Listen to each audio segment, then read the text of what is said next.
In a world that walks the line, there's a rare few who think outside the box together form the crew to break the equations, not bound to any rule, exposing to the world the universe's own view. It takes the talent of the craftsman, it takes the mind of the fool to make the vision realize energy and matter in a duel.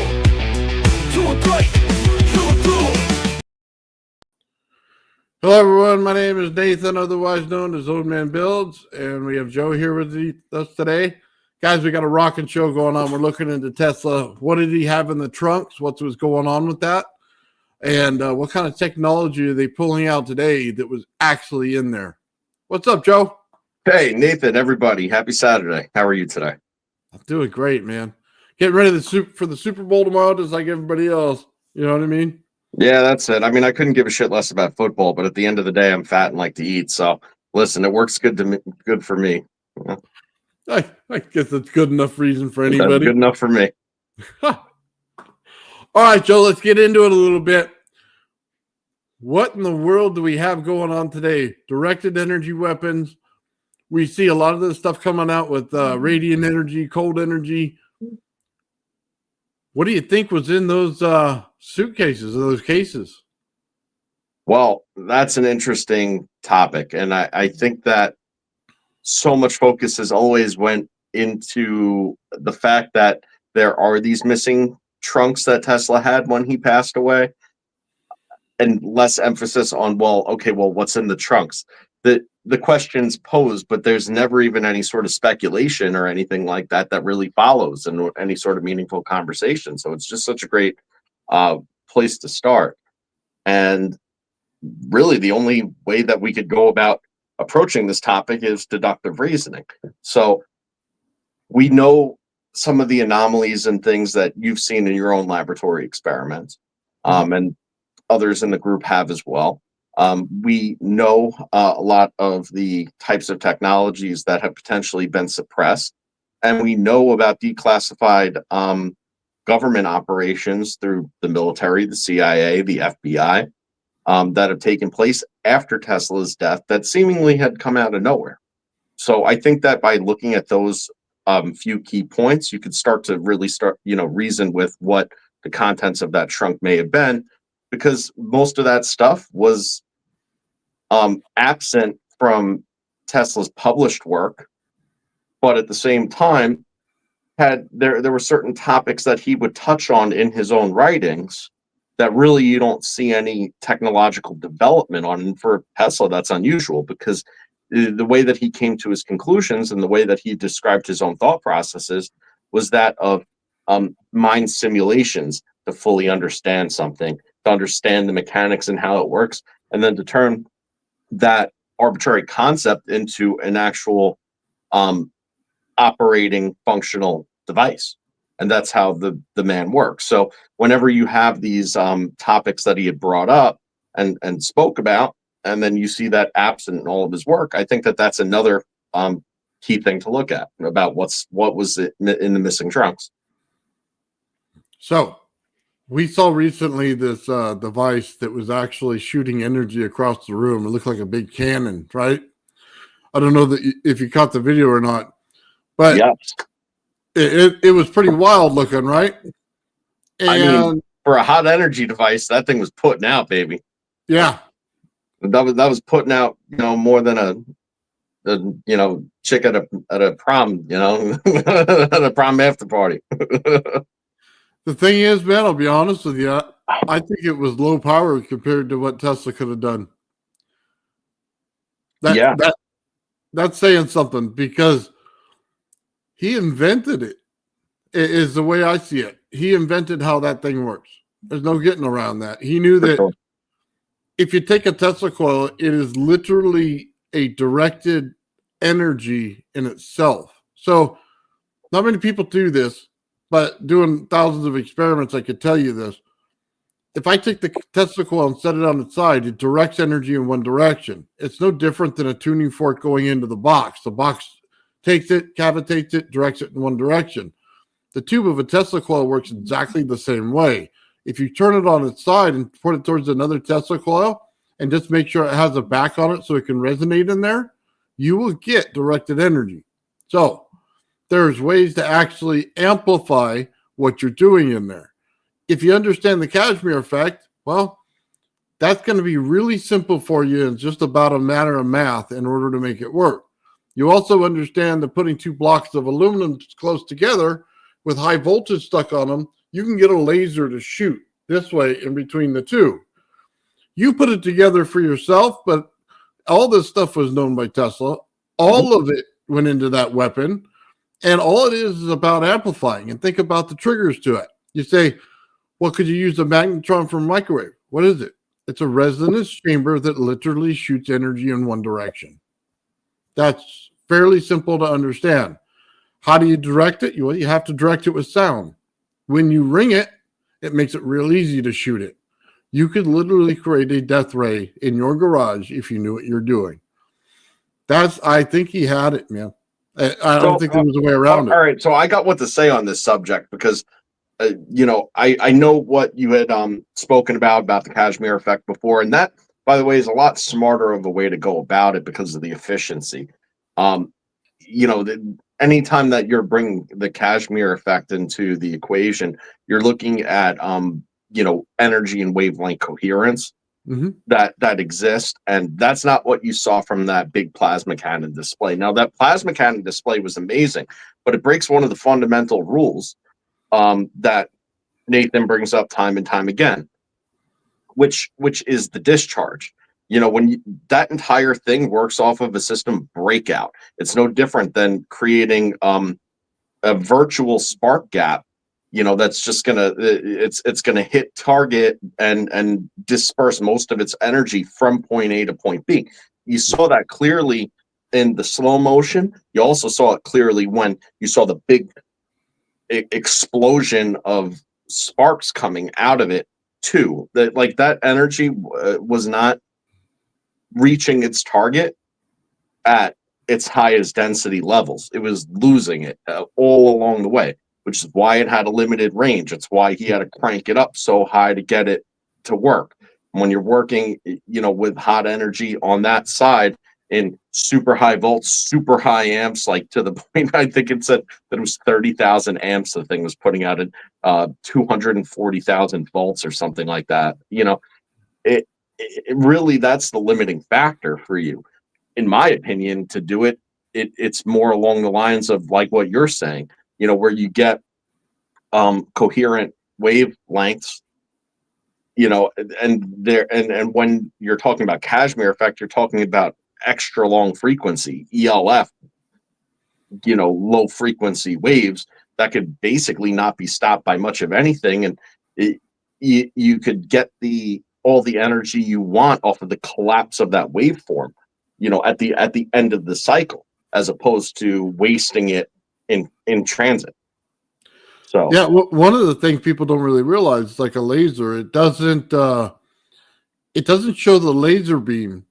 It only shows the reflection off of whatever it hits, right? So the only thing you're seeing when you see a laser beam is you're seeing like dust particles in the air, and that's what's defining the beam. But it's invisible to the naked eye. It's when it starts striking things, that's when the energy is supposed to hit. You need that wave to hit at the same time. You need the light to hit at the same time, and you need to create the reaction right then and there. You don't need the reaction as it comes out of the tube. Right. I think that out of all the things that were probably in the missing trunks that Tesla had, I would say that his death beam is probably the best known. The best known of all of them, because for Christ's sakes, the newspapers dubbed it a death beam. Nobody ever saw the plans for death beam come out of Tesla's records, so it was gone. You knew it existed, and it was gone. So that was one of the things that went. And it's really just because of the name that the newspapers at the time had published, because he was trying to get that technology promoted and in the hands of the United States government, the British, my understanding, and the Canadians, and he was trying to get it into the hands of Allied forces. And that in the process of doing that, it was publicized, and that's what they publicized that, and that's why anybody knows about it today. if it was called just a scientific name, nobody would recall that. It'd be lost to time, just like everything else. You'd Yeah. have to find it on like microfiche in somebody's library, in like a library somewhere, and stumble upon it. So it's good to know that at least they named it something like outstanding, that it stuck in people's minds. To know that that is one of the lost technologies. I don't really think that the concepts of that technology were really widely rediscovered and out there in general populace until Tom Bearden in '85 came out with his lectures on the subject. And Tom Bearden's talk on the subject obviously had nothing to do with shooting 240,000 volts at 30,000 amps 50 feet. It had everything to do with propagating scalar and having intersecting propagation as your point of interaction. So and that's just so much more in line and tune with what you're saying on your benchtop experiment of the Kashmir effect and just getting coherent waveforms at an extra low frequency. Well, the thing is you could disrupt a plane very easily. You see, you want to create turbulence in it. So if you want to create turbulence in it, you need to have directed frequency. If you have directed frequency, you can easily make turbulence in that plane. You know what I mean? Because say the frequency of aluminum, right? And then you hit the aluminum. What happens to the aluminum? It vibrates. When the aluminum starts to vibrate, you right there are already putting that plane in jeopardy. As soon as you cause too much vibration, it goes right out of the sky. It's not that hard of a concept to put together, but the focus of the beam has to be right. And there's only very few people who really understand that concept that well. Well, now, of course, the focus of the beam has to be right. And if you want to think about it as, the concept of why it works, and then have an analog to it that, is more widely understood, think about it as the axis that you have to slice a quartz crystal at in order to make a radio. You need to cut the lattice of that crystal structure at a certain angle, in order for it to pick up a certain range of frequencies, right? That's how, radios operate, quartz radios. And it's the same exact thing with a scalar propagation in that circumstance. You would need to have it hit on the vector axis of resonance in line with what it is that you're interacting with in order for it to have a maximum effect on a single object, let's just say, while ignoring a lot of the ambient. So if in the context of your airplane example, that's sort of what it would take is that proper, consider it like if you shoot like an MOA, like a minute of angle, you have to hit it at the right minute of angle for the material of the object that you're trying to affect. So since you went there a little bit, let's go there a little more into the woo. Okay. Was that woo? I'm talking right off of Bearden. Well, it's going to get there. All right. That's fair. Okay. So you take glass, you put a laser in it, and sprays out wherever the glass reflects, right? What if you put that energy into crystal and then redirect it in the right direction? You see, there's more energy in that crystal than there is in that glass. Now we're talking a true energy weapon. You want to start talking about phasers, you're going to have to start using crystals and use refraction in order to hit it just right. And if you can direct that beam into it, you got it set. Now, you don't want a weak beam, so you're going to need rotation in it so that it spins and stays cavitated. You need it to stay in a little bit of cavity. You can't have a breakout. Got to be set like a laser. So that's a little bit more woo for you. I won't go too much further. Well, no, into that. I don't think that what you just said is not woo to me at all, because I'll explain exactly why. Because there's a unique, and I don't want to call it a paradox exactly, but it's a dynamic that has to be understood regarding scalar. Scalar is a 360-degree plane type propagation.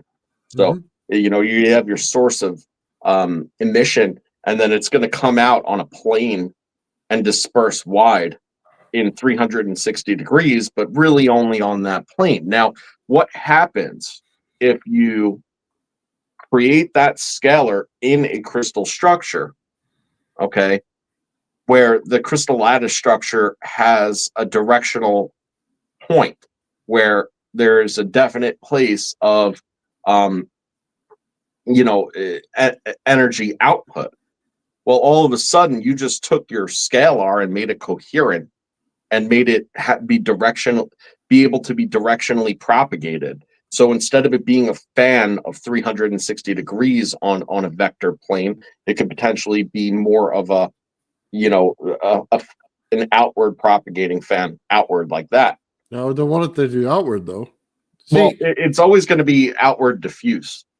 Like, so you would have, because of wave function. So if you want to think about this as a wave function, there's a high probability of there being a high power density, closer to the middle propagation, the middle of the emission propagation, right? But as you move outward through this and through its expanse, it becomes more diffuse because there's an energy gradient that exists. It's the same as any other waveform. Oh, I understand what you're saying. I'm just saying there's a different way. Fair. I'm listening. We're taking the energy. You're not just shooting one beam, shooting one that holds itself in. Okay, like a little worm going around. It's got to hold itself in. Now, helical. Okay. So the cool thing about the crystal structures is it'll actually build. So if you take the star and you go like here, the next one goes here, the next one goes here, next one goes here, right?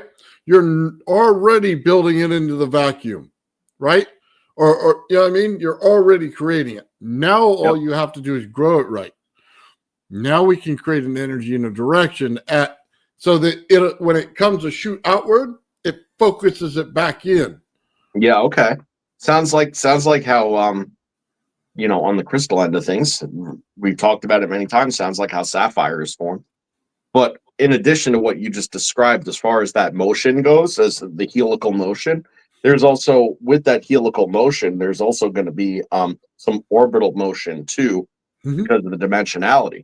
So, so you'd have a helical spin, but you'd also have it being able to, it would have it itself would be here, but also there. Yes. Yeah. So, sort of like planetary movement, or solar system movement in a galaxy, similar to that. You're focusing the frequency as well as focusing the light. Yeah, it's the point. It's anyway. I don't want to talk too much about the death ray. Going into that, listen, I could talk about I think that's the most interesting thing in the world. And anytime you could create a power drain on one side and a power output on another, and snap the rubber band, is pretty damn cool. And I was talking to Jarvis, and like Jarvis had said when we were on with him last time, something I think is just of critical importance, on this subject, but also others generally. All this stuff works off of the principle of this stored energy along its own path, so to speak. It's stored energy. And so the key to it all is just snapping it back. You gotta have it snap. Once it snaps, you get more energy that's output than's input. And that's sort of the key to it. It's no different than hitting the piezo buzzer right at the right time, right? Hit that piezo buzzer right at the right time, you get that snap back, all of a sudden it's amplified. Bang, there it goes. So yeah, it doubles it. Right. There you go. And what did it cost? Nothing. It cost nothing because it's a function of the system, right?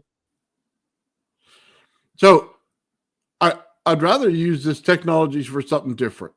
So if you could direct energy and you could do that, you could direct thrust. So if we're going to literally build something that flies in space, we're going to need a lot of thrust. Change the idea of how we're doing this just slightly when we get thrust. That's what I'd like to do. I'm not interested in the weaponization part of it. I'm interested in the thrust part of it. Well, right.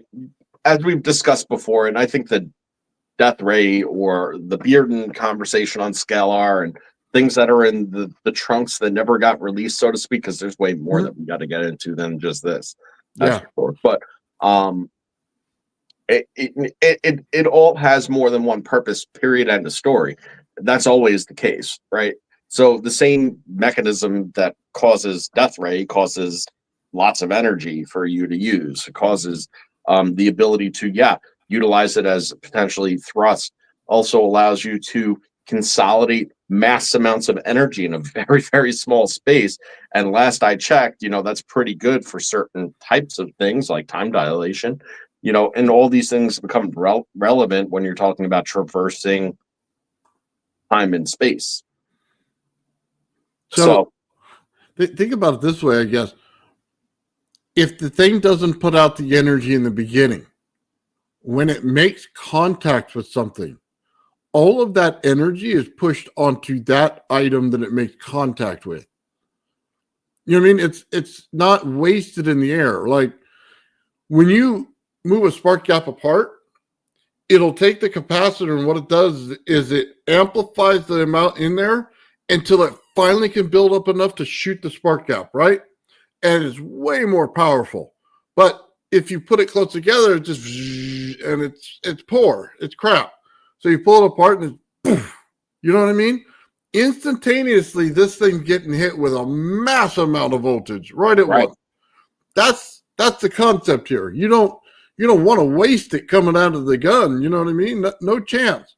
Well, the funny thing is that when you bring a spark gap further and further apart, whether it's visually detectable or not, based on my theory that we talked about somewhat last week, right? That as it charges up and it's leading up to actually arcing. It's going to go through sort of its different phases. It might be infinitesimally quick, right? So it may start to build a static field compressing to a quick plasma field before that plasma field bangs and discharges out, because the densities are going through a gradient, just like everything, right? Gradient is charging up. Oh, all of a sudden it's got enough energy to have a static field. It's got enough energy to have a plasma field. And now all of a sudden this plasma field's like, and then bang, there it goes, right? So the distance and the energy is all relevant with one another based on the distance.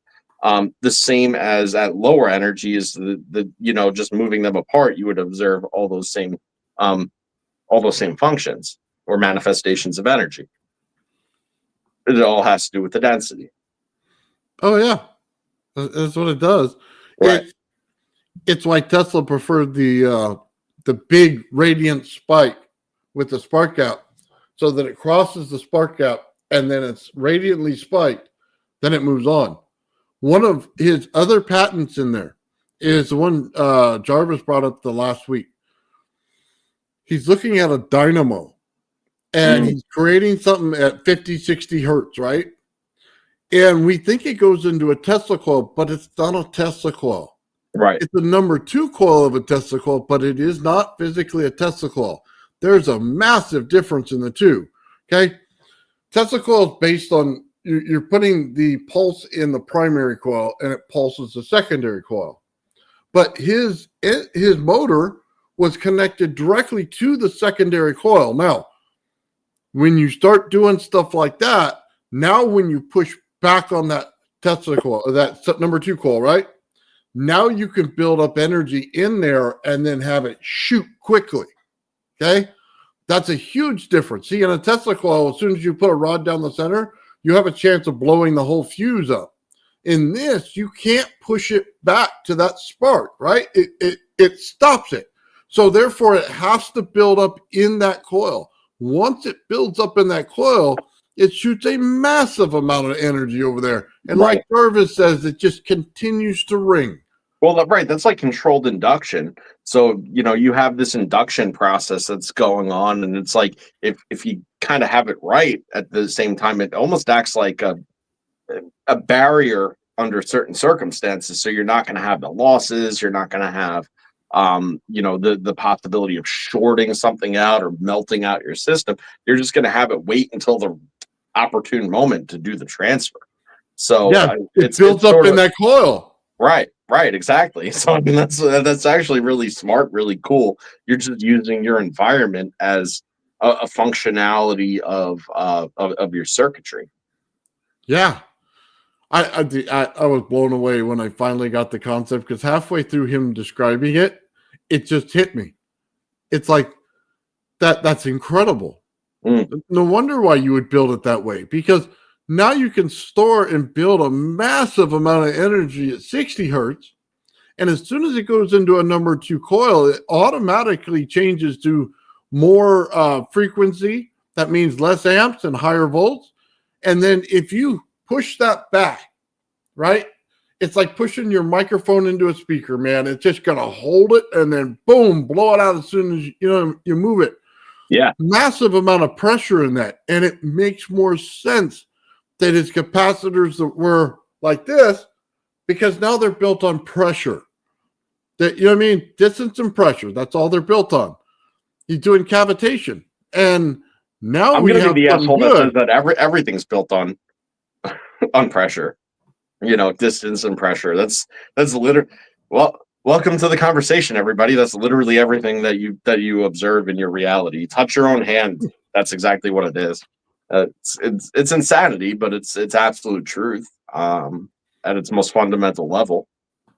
Yeah, that's it, man. And what's wild is like, and I know we got to kind of dance around the subject just a little bit, I guess, but you know, Tesla's technology obviously transcends just the usefulness as far as free energy is concerned, and Yeah.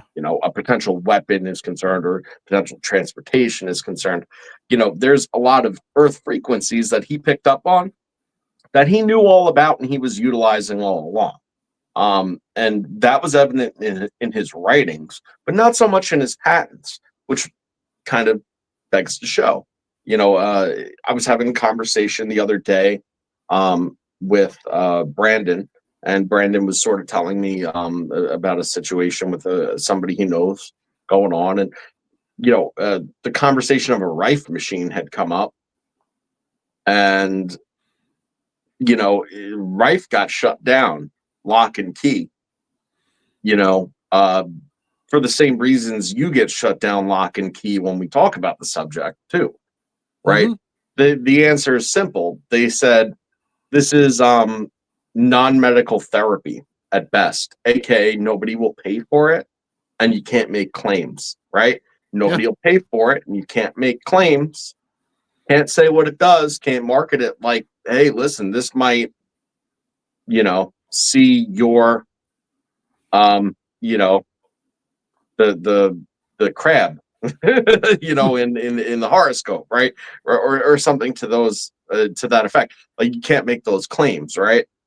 But at the end of the day, that technology exists. That technology was highly effective, as far as my understanding is concerned, and you know. It all is born out of Tesla's technology, and Rife just so happened to stumble upon that after Tesla. Well, hold on. Didn't they say in the conservation of energy you cannot destroy or create energy? It's always there. I mean, it goes right into that. He just manipulated it. It Right. it, it falls right in line with these people's theories. I mean, that's pretty simple. Didn't he also make an extremely powerful microscope? I've heard that before, and I wish I was more well read on the subject than I am. But yeah, I had heard about something about it wasn't a microscope per se. It well, why don't you tell me what you know? From what I understand, it was able to see deeper into the cells and the structure of them, so that when you have an experiment that you're working on, and you can see the actual cell itself and what it does, you can see the reaction from it, what happens from it. Mm, That's why it's important because these ones that we have now, you couldn't see that. no, They're not strong enough to see it. right. So, which makes you wonder on what scale he was looking at it at. Well, I mean, I think that with modern technology, I mean, he was a little bit more old school than that, I suppose. Well, yeah, I guess now but, you could do it, know, but I'm like, saying the stuff you know, you you and I have probably access could. to.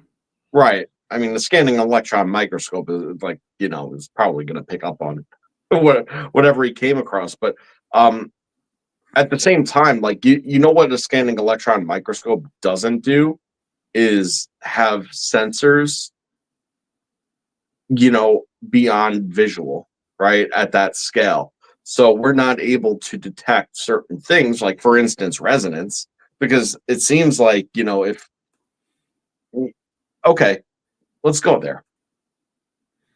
Right. When Tesla was in the New Yorker hotel, right, he hooked up, you know, he was trying to find the resonant frequency of the building, right? So he went and he hooked something to an I-beam in his, you know, ceiling, and it basically an oscillation device that just vibrated at a specific frequency. And the way that he saw it was that, well, when it's vibrating in resonance with the building, you know, whatever vibration is sensible to his own senses would go away, right? So that was how he found resonance, is that it's like, okay, if it's shaking at the same exact specific frequency as the building, there'll be no um you know, a detectable vibration in his environment. So that's how what he went by, right? Now, we don't have anything to pick up resonant frequency at this point as far as detection technology is concerned on the consumer market. No, Now, I'm going to say it exists, but it's classified. It's probably in the trunk. I do have something that picks up the radiant field. Well, And well, hold on. It's important because, you know, when we made that gravity flyer, there are two lights on this device. There's no batteries.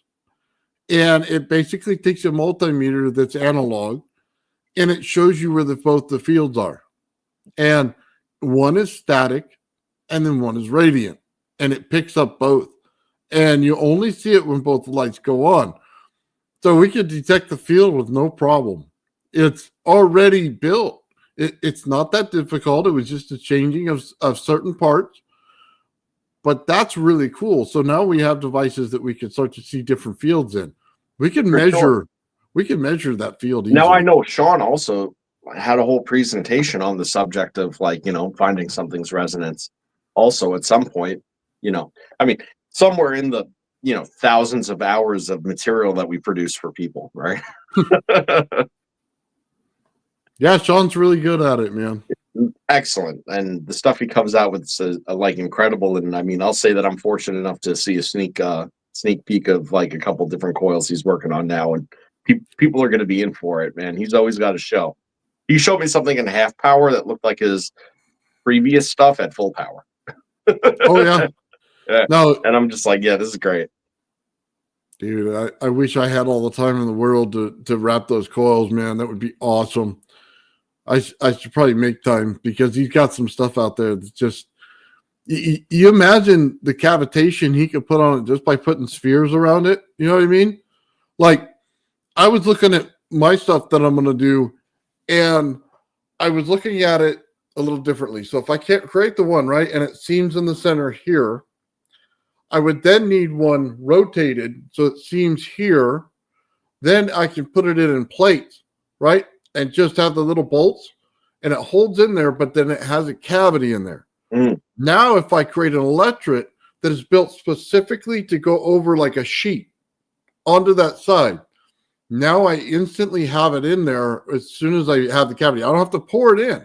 Right. Is the point. It's already built, and it's like a layer, like a blanket that goes over to it, and it covers it, and it's already an electret.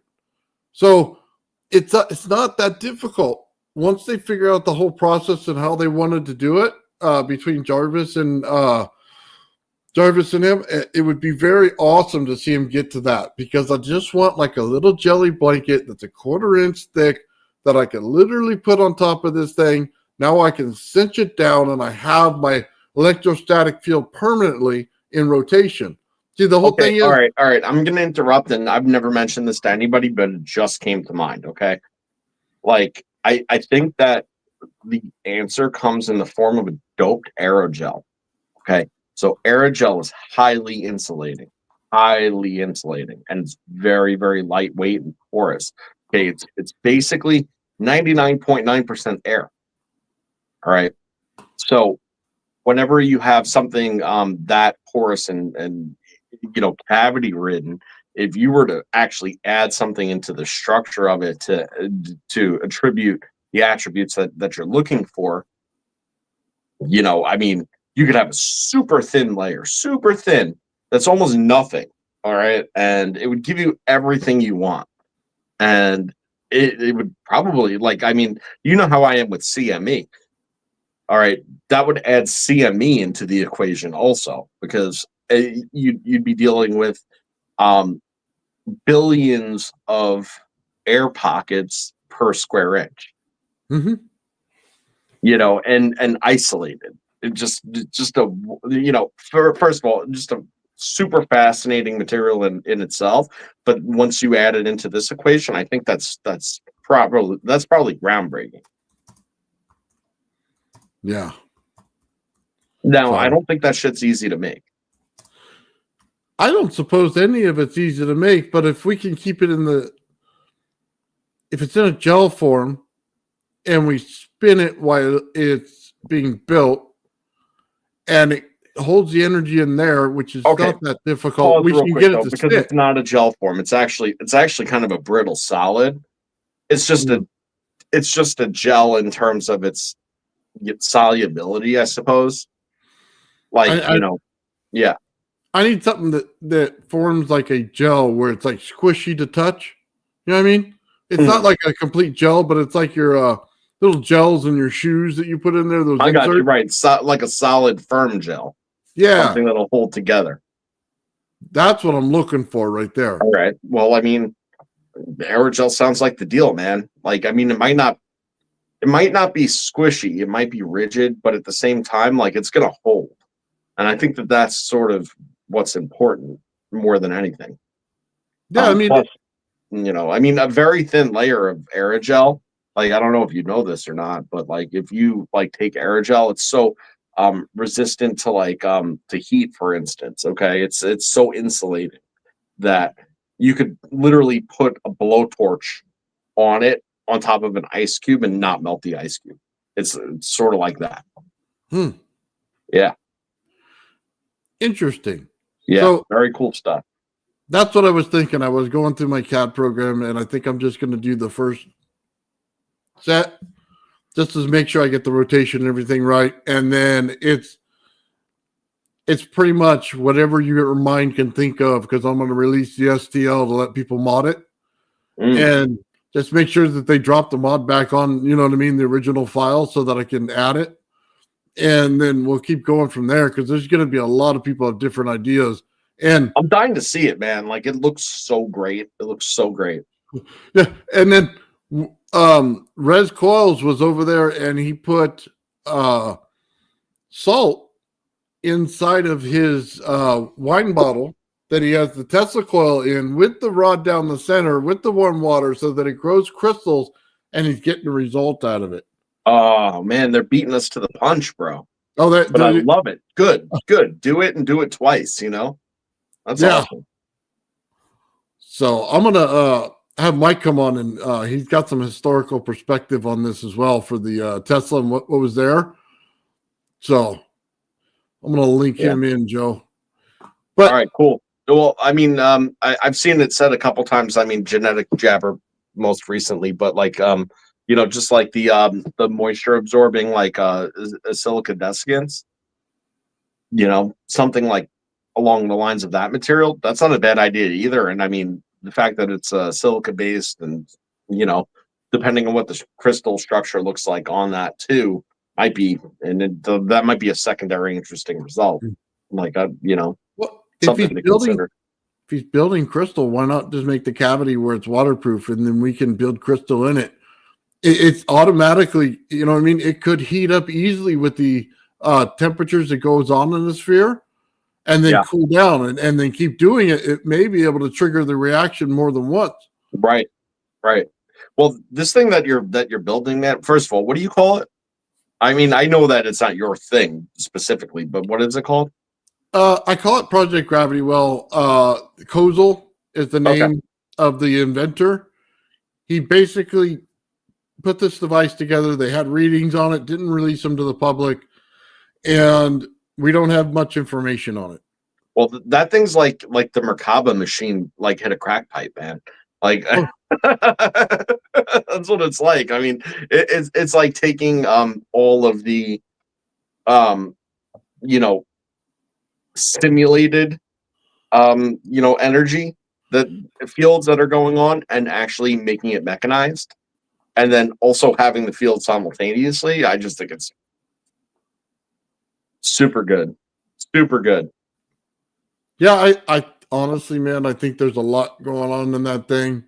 I think Tesla himself, had he thought about how to rotate it, would have built it, to be very honest with you, because it's right in his wheelhouse. As soon as he discovered radiant energy, they started taking things away from him, because once you get it and you realize what it is and you start playing with this stuff, it's wild. What blows my mind is the interfield torsion that's going to take place. That's what you know how I am with torsion, because I just find that those grinding fields, that's where like the secret sauce is. It's like in those grinding fields, like when and it's just forcing it and doing it, like forcing it, but like smoothly. Getting the RPMs right is going to be critical. Yeah, I kind of want to run. How do I say this? I want to take a 3D printer board and set up a profile in it where I can just take an SD card, slide it in, kind of like a Arduino, and it's just set to go. The program's in there, but it's much faster, and it runs a program, and we get the data off of it. And then on that, ring on the outside, how do I say this? Like a Fat Boy Tesla coil. It literally, if you build the Tesla coil about this high and then put one ring on the outside, you could build a Fat Boy Tesla coil and create that energy inside there where you don't have to put it down the rod. But the reason I wanted to put it down the rod in the first place is I wanted the directionality to push out, not push in, because I want it to be like the Earth. So that was the whole reason for changing that from the original design. Yeah. But I'll give both a shot eventually. I mean, listen, that's fair. I'm always one for pushing the rod in. Amen. What's up, Mike? Hey. Talking a little bit Mike, of Tesla what's going on, today. man? What's that? Say that again. We're talking a little bit of Tesla today. Yeah. Yeah, I got my germanium diodes in today, N34As. Germanium, huh? Nice. Yep, ordered those that came in today. I'm actually looking at a few crystal radio designs from the late 1800s, early 1900s. It's pretty cool, and it's so easy to make, too. I'm trying to figure out that guy that's in Africa that made that energy generator that's self-powered, where he can run TVs. He's made a motorcycle. He's made a car. And I think the guy's pretty legit because they tried to take him out twice already. Hey, is that the guy that found that mineral in the mine and he just started like crushing the shit up and condensing it, and then like all of a sudden he's like going? No, this is different. He's picking up transient radio frequencies and converting it into power. So, oh yeah, that guy needs to die according to the government. Oh yeah. He's tried twice. They tried twice already on him. So yeah, I think the That's one not time he's poisoned. in the least. Yeah. No. But he's made a motorcycle. It does 200 mile per hour. He's got a car now, SUV. It's totally self-powered, and the power unit is rigged so you could actually plug the car right into your house and power your house with the car. Well, you do know if you put an AM radio next to a coil and they match in frequency, you can get that coil to ring. That's right. And that's why I'm looking into Not a lot of people understand that. I'm sure Sean understands it. Your primary doesn't have to be on your Tesla coil. It just has to be able to put out the correct frequency, and the amount of wire has to be set to the correct frequency, and then you get resonance between the two, and now you have energy. I mean, Well, it's yeah, not that's that difficult. that's like yelling into the mountains. That's all that is. It's you get the Yeah. echo, man. That's it. Well, As long it as turns out- you have the setup correct and it's there, you yell Yeah. into the mountains, you're going to hear it back. Yeah, so all you really need for a crystal radio is a germanium diode, a coil, and then a piezo earphone, okay, and a variable resistor. And you could actually physically tune into shortwave or AM radio bands. Now, it turns out AM radio bands, the radio tower itself, if you were to go up and touch it, you would die instantly. You'd be vaporized. Okay, Yeah, that's not because shocking. because Actually, it's very shocking. extremely. It's you might as well just go grab a power line, Amen. right? All right, listen, Mike, I hate to cut you off, but we're 45 minutes in, and I really need to say this to the audience. Listen, Go ahead. we don't really ask a whole lot of anybody to do anything over here, right? Please share what we're doing right now. Like, stop what you're doing. Send it to one person that you know is going to watch this. We've had over 1,000 views on a few of our recent casts, and I think it's really, really important to make it 2,000 and then 3,000. What we're talking about is cool stuff. It's not for everybody. But at the same time, I think everybody here knows at least one other person that would click the link and watch. So if you have a moment to do that right now, I really appreciate that. Get the viewership up. Keep on sharing it, like, subscribe, and the whole 9 yards. So it's a little bit of a plug. I just think it's super important. Now that we have as many people as we do in here, that right now is the time. So send it out, and I appreciate that. Right on. Thank you for that, Joe. Yeah, That's no, awesome. man, we're in this together. Oh yeah, and then give Nathan money and get some dope ass emojis and stop fucking around and whip out your wallet and stop being cheap and like. Oh my God! All that shit. You get first dibs on the 3 holes. Yeah, that's it. Listen, you can spit in whichever one you want. It's fun. Oh wow! Okay, we're going off the rails. Let's get back to Tesla's trunks because I'm sure that's not in there. Sell out the dough, motherfuckers.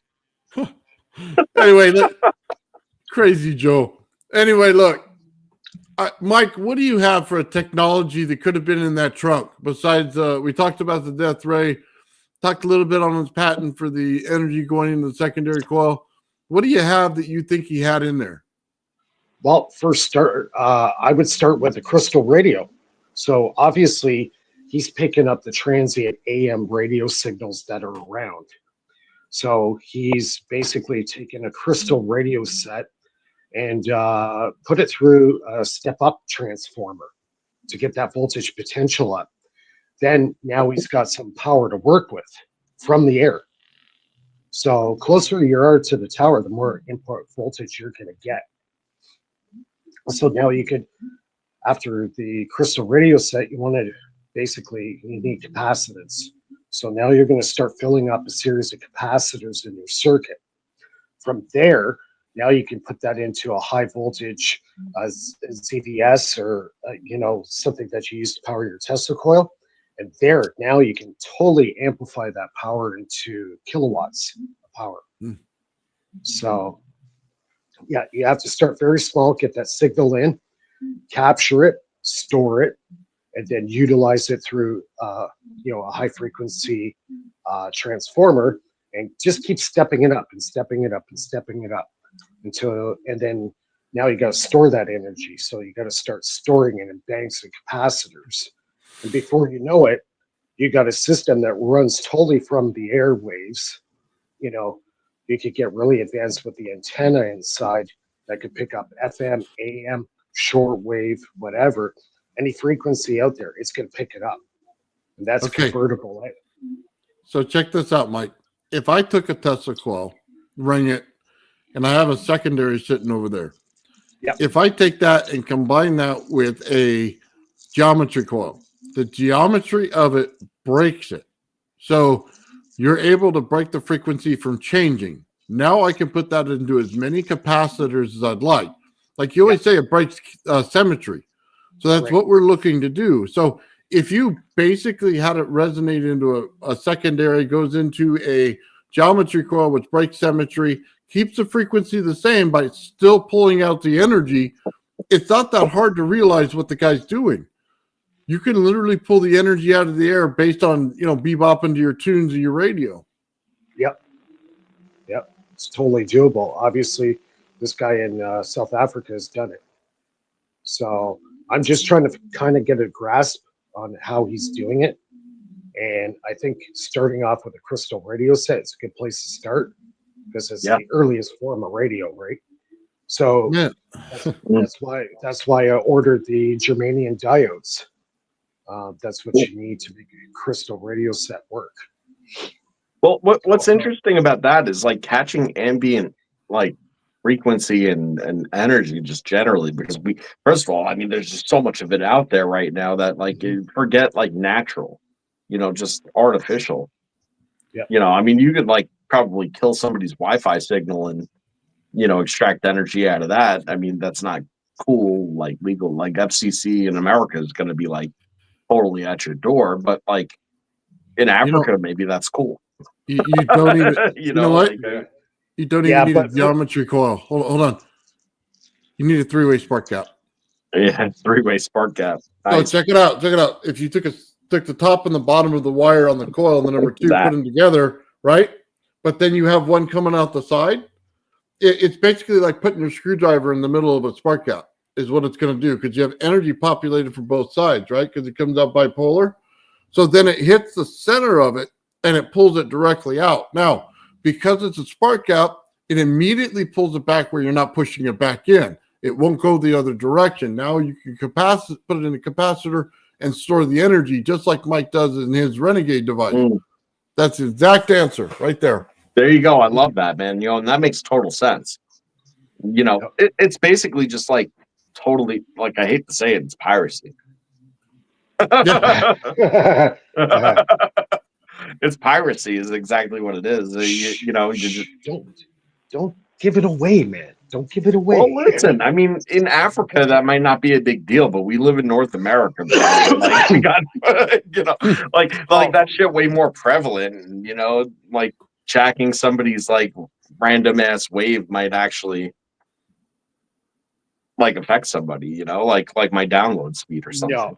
No, it's not going to do that, because the amount of potential you'll actually be grabbing out of the airwaves is just enough to tickle and create a frequency to step it up. Okay. Yeah, that's fair. Okay. Because it's a wireless connection. It's same thing with my Don Smith plasma tube experiment. Okay. Where I have the inductor about an inch away from the actual tube itself. There's no physical connection there. All the ambient energy is in the space around the inductor. Okay, there's no physical connection. So when you're drawing with it. All right, Mike, I'm sorry. I'm really sorry to cut you off, but I'm going to pull a Brandon, piece of shit, devil's advocate, ass motherfucker. All right, like, if I were to fucking take the energy out of a transformer, because, like, why not? I can. Why not? Right? Like, throw like a little magnet with a wire up there that's like, hey, your energy is mine. Well, how is that not affecting the environment? And how is that not piracy? Technically, it's not. Well, hold on. Saying, I mean, listen, I know exactly how to do it. I mean, if I knew where the transformer by me was, I could run this place and they'd be like paying me to hook up to their grid, right? Well, think of it this way. Okay, think of it this way. Like, pretty much fine. That's much like solar 2.0. But look at it this way. Here's another kind of metaphorical way to look at it. Every car on the road today has a radio, an AM radio and an FM radio. So they're extracting the radio waves from the air and bringing it in through the receiver. Well, that's not piracy. You're just taking the energy that is being emitted by a tower, right? This Yeah, is that's no fair. different. No different. It's a crystal radio set that's receiving a transient FM or AM band or even shortwave band and converting it into power. The amount of power that you're actually extracting from the air using that method is so small. But you need to start with a little bit of power to get the other phase of the operation going. That's where you do your power game with Okay, you coils. know what? I'll give you that. That's actually cool because that makes sense. Right. It's in no way.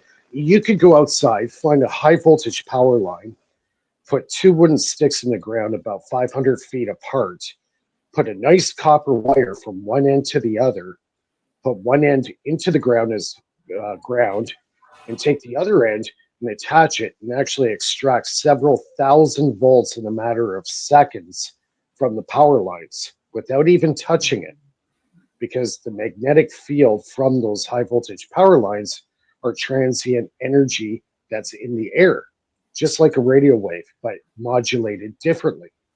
Right, So of course it is. Right. So all you have to do is really capture and rectify, and you know, you got it. You got right. it. There's this farmer out, I believe he's in Idaho.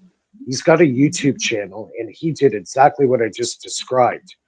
He was able to fill up, I think it was 12 or 1300 volts in less than like 25 seconds. Hmm. Yeah.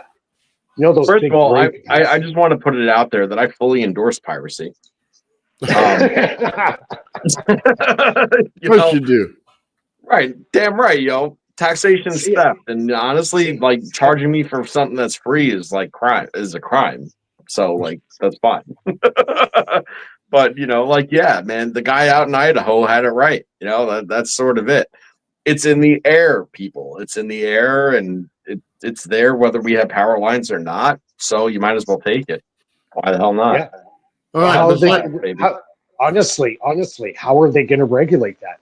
Why do you think they're so adamant on destroying radio right from the get go? Why? They can't control it. You well, cannot control the airwaves Yeah. unless you're talking freely and tell who Oh, you are and where you live. ask Howard Stern about Obviously, that, brother, because he disagreed with you back in the day. mm, you should but probably look back into in CB radio. even that too, the They powers charge that you be, for they don't like. Yeah, they don't like CB either. Even shortwave too. They're trying to ban it here in Canada. Hmm. So it. All yeah, right, they don't. radio's Okay, good, but sorry. what else you got? What's another technology? Uh, let me think. Hmm. I'll put a rain check on that. You can carry on if I come up with something else. So I'm going to say that if Tesla knew how to transmit energy through the resonant frequency of the planet Earth, he also well knew about orgonite. And if he well knew about orgonite, he also well knew about just how to produce simple amounts of energy, right? Desktop side, you know, without any input whatsoever. I'm going to also say that if he also knew that if you input into that, you'd amplify the effect. yeah, I know I'm going to say Tesla that and right his off the bat. He knew all about that, and yeah. the bifilar coils that he had and everything like that. If you were just to take a bifilar coil and stick it in mud, basically, if it wasn't hooked up to anything or doing anything, it's just an organite cell. That's my opinion on that matter. Okay, so let's turn this on Sean's experiment and let's talk about ringing the earth. So, and I don't think Sean really realizes this yet. He's flipped the field in some of his coils. Oh, I And noticed. Yeah. Yeah. you could tell by the tendrils that it puts off. It's not the same energy and it doesn't react the same. And it's pulling the ground. It's pulling energy literally out of the ground. So here's the thing.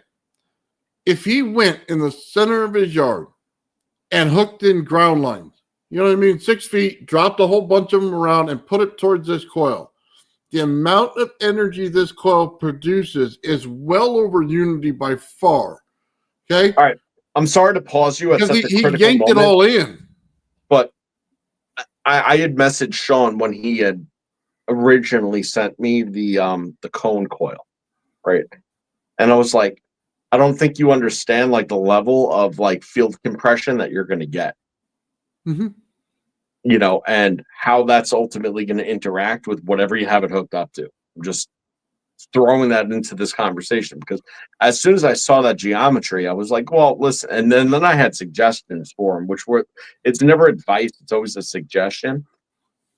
You know, but I basically told him, I was like, look, if you were to intertwine this thing where you had two start points and then you wound it like into each other, crossing each other each time like that, and then back and then cross and back, I was like, you're gonna like ultimately compress the field so dense that like the center of this thing, if you were to put another one at the bottom, is gonna be like a hourglass, you know, counterwound in an hourglass. I was like, yo, your mind is gonna be blown by what you get. Okay, blown by what you get, period. Yeah, because we And haven't messed with that geometry a whole lot. yeah, and I was like, you know, and I know he gets it, but like at the same time, he was like, he was sort of like, I need to wind my coils, sort of deal. And I super respect that because what he's doing is wild, you know. But man, Well, when I saw that original cone and I thought about the field compression, I was like, yo, you don't realize what's going to be the secondary of that. I don't think, because he's looking at what it's throwing out, and I think that's awesome. But at the same time, where's it coming from? well, okay, so let's get on this because this is very important. It's not, you don't want to gloss this over. If the energy itself is coming from the ground line and it's going to your Tesla coil, that's one of the most significant things ever for free energy. So please understand this. Damn right. If you can trap a capacitor in between where it sparks and that area and pull the energy out, and this is probably the beauty of Tesla. When he made the capacitor that goes like this, right? You can literally tap off of that thing and still get the pull on the other side. If you say you would say, I'm going to take this and I'm going to ground it. But instead of grounding it, I just put it to a cap bank, right? Now, as that energy pulls in, the draw is the Tesla coil. It wants to get there. Where it's going to go ultimately is to the cap bank and to there, right? So it's always going to pull it because he created the draw. This is the important part. The energy always pulls in. Now, you say, well, I just got one ground line. Well, what if he put 50 in the ground?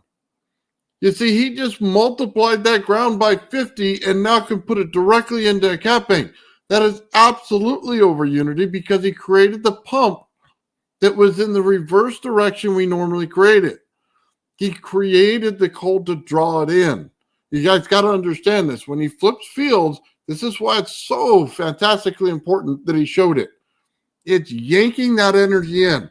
So when we look at the cold energy circuit, we put a light bulb on it, and then we put the ground on it, and it gets brighter. It's the exact same effect. But All right, this time, Nathan, the coil this itself is is exactly doing what we were talking about. action.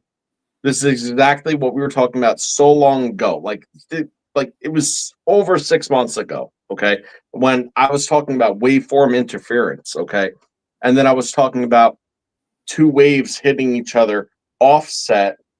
Okay, and then you end up with a a dip and a drop. Right, you end up with a dip and a drop, but it's this drop that hits that dip. You know, that's exactly what it is, but it's time and time again. It's just it's so quick that it ultimately accumulates and manifests in exactly that nature. And what does that cause? It causes a vacuum. Where's the vacuum pull from? It pulls from the ground. You know, Yeah. I hate to ever use these words, but like, wake the fuck up, people. Like, you know, it's exactly this. It's always this dip and a drop. A little dip and drop, just like that. That's it. All right, and it's that dip that's the vacuum, and then it meets your drop. That's why when you drop a drop of water into water, and you're talking about two mediums, right? Air and water, and then the water drops into the into the water. What does it do? It splashes up, creates another drop. You got you have to realize these things. They're like it's very simple waveform mechanics, but if you don't understand, and I hate to ever say that if you don't understand, because guess what? We have the most intelligent audience that exists on YouTube. Okay, it's growing, which is mind blowing. All right, the fact is we have the most intelligent audience on YouTube. Period. Because you get this, and we say you don't get it all the time. We know you get this, so spread it to the people that don't get it, please. Yeah. You know what, Joe? I think it is time for me to wind one of those coils. Well, I got stuff printing off. Because here's the thing. If all it took for me to do this was to just simply show you how to put the capacitor in line with it and pull the energy out, I mean, it's ridiculously stupid that for me not to show it.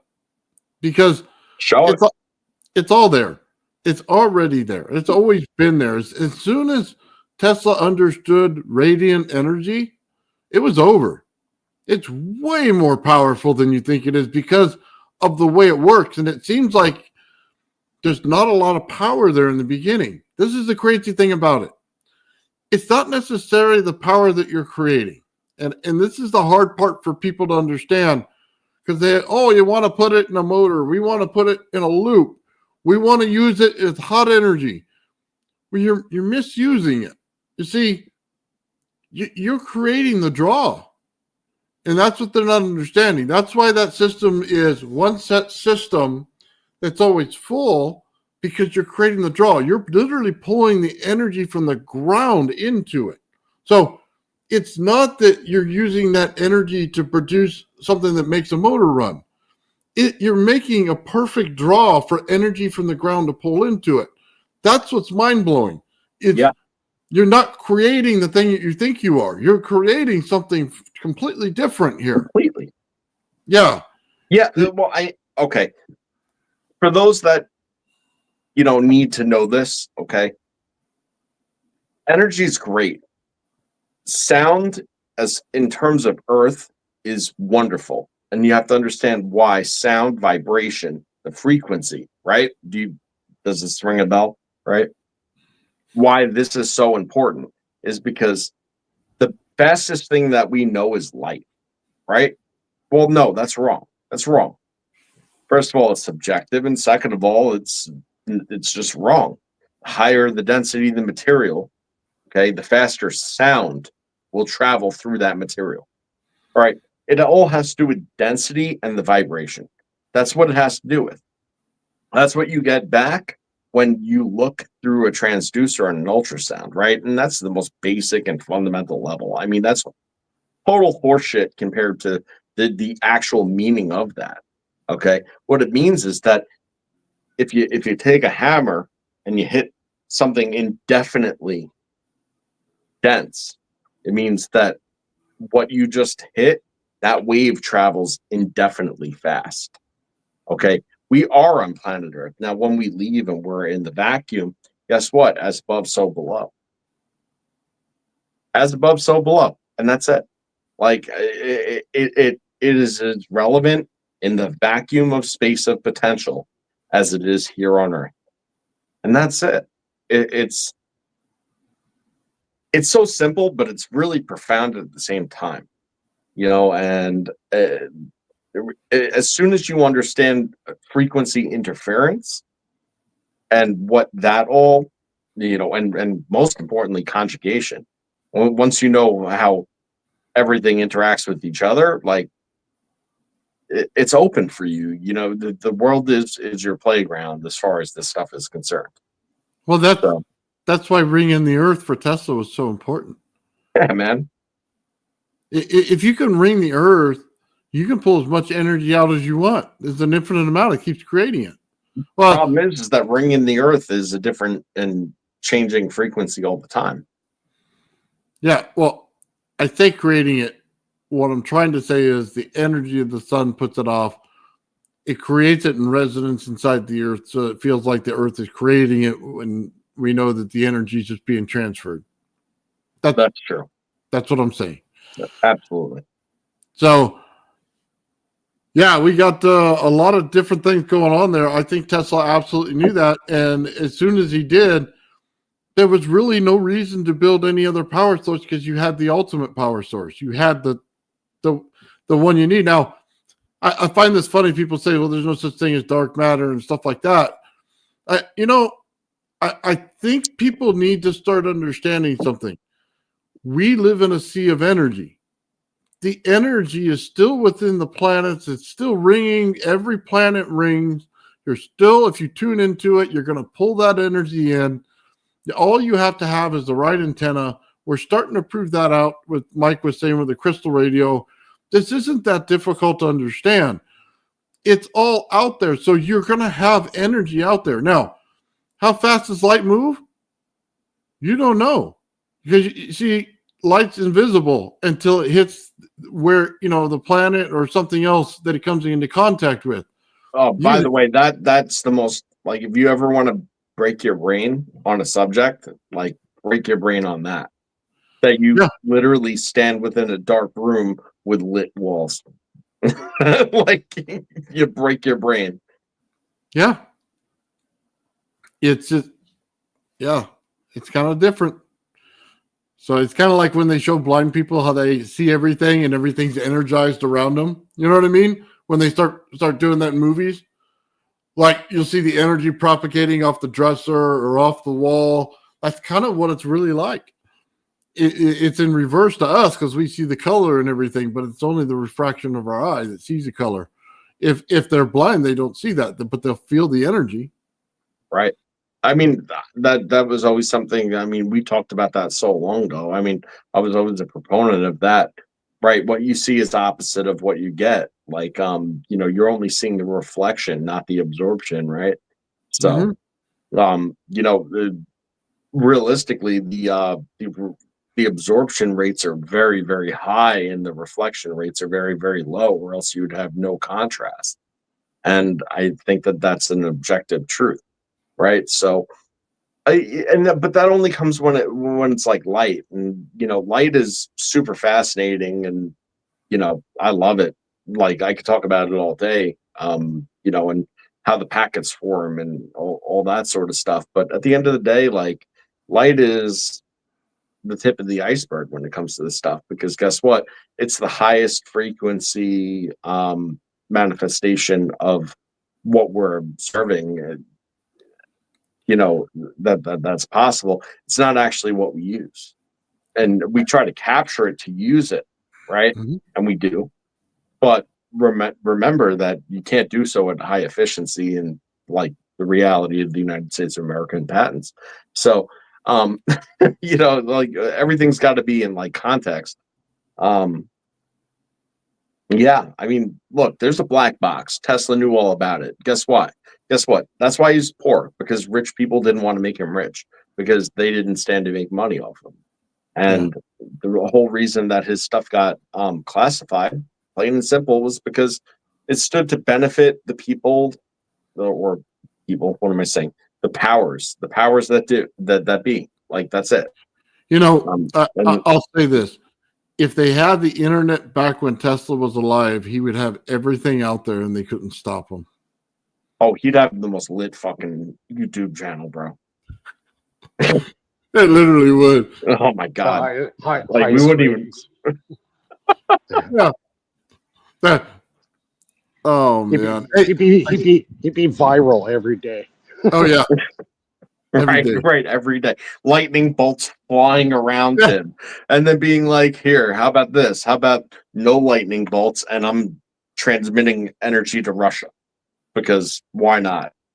Yeah. Right. Oh. So I got a question for you guys. Okay. So we know that the Tesla coil can pull cold energy out of it, and we know when it comes into contact with a thing of aluminum, right? It gets hot on the outside. We just put it to any kind of aluminum you want, right? It gets really hot. It'll burn your finger. But when you put the temperature thing on, it's really cold. Now, could we take some lighter fluid and would it light? Run that by me one more time. I'm sorry, Nathan. You put the cold energy into it. It fundamentally is cold. It's at 70 degrees when the energy's into it, right? Right. But as soon as you touch it, it burns your hand. They say it's radio frequency, big high RF. Now, will it light lighter fluid? Well, that goes Yes, right back to the yes, it will. the conversation that we had about the piezoelectric cold energy and its transfer by a spark gap to ignite a lighter. Right. That's exactly the analogous scenario. So The heat alone wouldn't light it? no, once it's transferred via spark gap from cold energy to hot energy, I think that it would then ignite. Yeah, it would ignite it. Yeah. For that reason, though. For that reason. Like the energy running along the wire in that circumstance, right, would not. It's only by virtue of the spark gap that it would. Okay, so we need a spark. All right. I wanted to You put need the spark, and it's that gap. It's the diffuse of the condensed cold energy and that transfers it to the hot energy that ultimately would be the mechanism. That's my 2 cents. I'm wondering for a reason if we can put cold energy at the center of something and then something lights on fire. Now just follow me here. Then if you put the cold energy in the center of a sphere like the sun, would it then be able to ignite the outside? So Okay, I see where you're going. now, in what scenario does it work? That's what I'm trying to get at. Does it need the sparks continuously? Does it not need it? Is there a temperature that it just ignites? How cold can it be in order to make the outside so hot? You get what I'm It's saying? not so much the hot energy. It's the transfer of the cold energy to the hot. Well, okay, but that's kind of the curious thing because you have to have some kind of ignition, right? Right. So, what is the ignition point? The ignition points once it leaves the electrons, the excited electrons in high enough density leave its point of propagation and have enough to actually arc over to another conductive surface, turning it from cold to hot. That's my opinion. I mean, I think that if you were to look through your thermal camera and you were to run cold energy through a spark gap, you would see that the heat capable of ignition only occurs once the cold energy sparks over. I think that that's exactly it, and that's the same exact to the T. Example as a piezo ignition, like click lighter, like as simple as that. So, the interesting thing is, can we create a field to now push that energy out and stay lit? Push that energy out and stay lit. Yeah, I see where you're going. Because everybody says That comes down to the okay. So you know what I'm playing? I'm playing this mind experiment game Okay. with you. That is subjective because it would, but in phase. And in phase meaning like it would be in a constant state of cavitation, of implosion and explosion. So you'd have to hit whatever the combustion rate of the density of the you follow, do you follow what I'm saying? Like whatever the combustion and rate of whatever is exploding would then implode and then explode again, and it would have to be in resonance with that. So yes. Yeah, the answer is yes, but no at the same time. So it's a very complex answer. You know, Well, the because that's what the sun is. Guess what, man? That's what the sun is. The sun is in a constant state of implosion, explosion, except that at such a high rate of frequency that it becomes almost irrelevant. Like, is the light on or off? Right? I mean, if the light's throwing light, then it's on, right? well, Except if you throw it down to a frame rate that captures, greater than the number of, emissions that it throws out, then all of a sudden it's off, and then you could see the movement. And that's the point, is the time distortion, right? okay. I So, have a little bit of a different take on that. go Please. ahead. Okay, it's like a magnifying glass. All right, you take the magnifying glass, you're receiving the photons from the sun, you're point sourcing it to a singular point. Okay, so you have a huge amount of energy density at that point. Same goes with electrical energy. The higher the electrical energy density at the point of ignition will make it go on fire. So you're focusing energy to a point. Okay, so I don't know that that's much different than what I was saying, but I mean, I don't. First of all, I put it out there that I don't disagree with Mike whatsoever. That's correct, but everything happens at a rate. So what's the Right. rate? Right. That's the question, right? What's the frequency? What's the rate? There's got to be Right. You have to when you're focus talking about constant source of emission like a solar, is it constant, or are we just assuming it is? Well, the magnifying glass is creating the magnification and the compression of the photon wave towards point of propagation. All right, that's So, great. so no difference with, say, a Tesla coil. If you're concentrating that longitudinal wave at a point that's way more accurate, say, than the best laser that you have, you've got a huge, enormous amount of energy potential at the point of propagation. Yeah. So okay, I'm gonna be. This is really scummy of me to ask this question because nobody can answer it. What's the frequency of the sun? Good question. I think it's variable. That's just why like it's the a speed of, scummy question, I because I mean, well, I've never heard that. well, I would say it would be an arbitrary constant because we all know that the speed of light is not a constant. Okay, It so varies. but there's got to be a frequency to the pulse, right? The same as your pulse motor, right?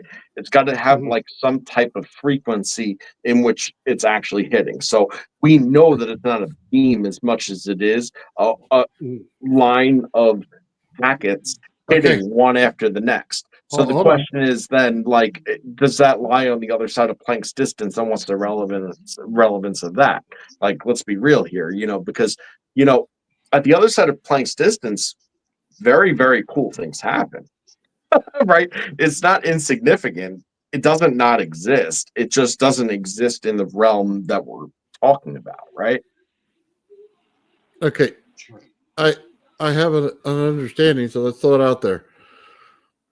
If we know that the Earth resonates at one frequency, we know Venus resonates at a different frequency, and it's not about distance from the sun, it's about the frequency it puts out, then we know which way to tune it. And when we go to the sun, it has to be getting closer to the source frequency that ignites the sun. Mm. So now we look at the center of our universe. The frequency coming out of that must be closer to the frequency of the sun in order to create the ignition necessary to create the heat. So you'll still get the lens effect because you put out a ozone layer in the atmosphere, which creates the plasma.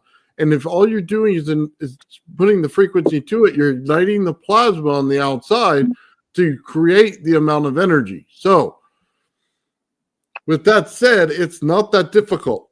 It simply comes down to each part and how they work and interact together. We know which way to tune it in order to make the sun. That means that space itself is not empty like you think it is. So when you say there's dark matter out there, it means that there's energy out there, dark energy out there, that is just simply in a different waveform then what you're looking at is a different frequency than what you're looking at in order to create energy that's infinite in that whole area of that galaxy. I don't hate what you just said. I actually agree with all that. Yeah. I mean, you're talking about ambience. You're talking about the middle of the differentials. Talking about the specific frequencies, environmental frequencies of everything that be. It makes sense. I don't hate that at all. Well, I think the Earth, by the way, is not one frequency, and nor is No. any other planet. Nope. You see, it's the interference of the frequencies that creates the energy. 6.5 to 9, man. That's sort of where it's at. Yeah, I understand that, but you got to understand this. You need destructive interference between the bells. Okay? You need that destructive interference in there in order to ignite it. That's what I'm trying to say. There's a destructiveness to it. Definitely. Just deconstructive interference is not deconstructive. Yeah, it's constructing a burst of energy. Right. I was gonna say it's constructing a potential. That's all it's doing. Like you deconstruct it, like the way that it's like throw away your physics books, kids.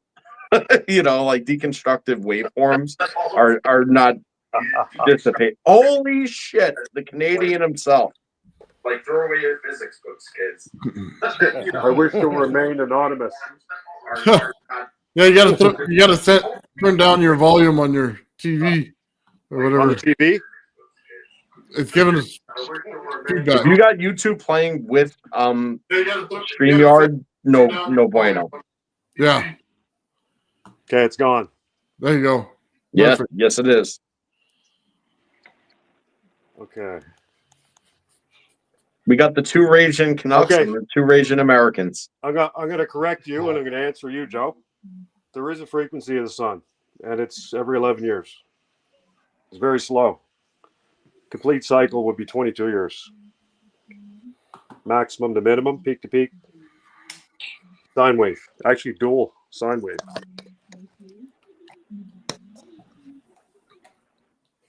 Where'd Mike go? He's here. Oh, is I'm he here. here? I'm here. I wanted to show him the carbon electrodes. Can you guys hear me? Yeah. Yep. Nice. Better than last time, or? Yeah, it's fine. I mean, So you're saying with the it's welding mask, sure. yeah, you got a bipolar Tesla coil going on. Is that what you're saying? Like in the sun, it's like, 1 second, guys. I gotta run this through the stereo. It's very bad. You guys continue. Sorry. all right. At least we can see it good. Is that good? It's fine. Nice. Yeah, I tried a new setup here, and I near drove myself nuts. Like I got recording gear, I got an external sound card, and it's just overcomplicated. I'm like, F this, I may as well just go on. Right? All right, let's get back to the subject. So Yes. you said that there's 2 and that it creates a cycle going from one end to the next. Can you explain that a little bit? At Berkeley currents entering from the galaxy, from the galactic center. They're coming in like a sine wave. There we go. Okay. Like 2 sine waves, 180 degrees out of phase. So that's your frequency. And All right. every solar maximum you get I don't know if you call it harmonics.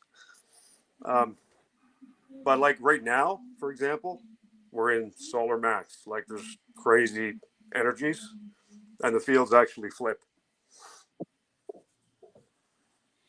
So you get a lot of sunspots, you get a lot of geomagnetic activity, solar storms, right? Yeah, that's not wrong. Okay, So you're that is- echoing your motherfucker. What? You're echoing. Oh my god. The call of the mountains. right? Guys, my all my gear here is like old, dated. I just make it work. I MacGyver it together. You know, that's what I do. But last time I didn't have an echoing issue. I don't know why it's doing it now. Now you're fine. Yeah, now That's you're good. fine. Yeah. Okay. Mike was having a TV in his background was going on. I was hearing. So he took care of that. Okay, we're good. So let's get back to a little bit of Tesla and some energy here, guys. You want So- some energy?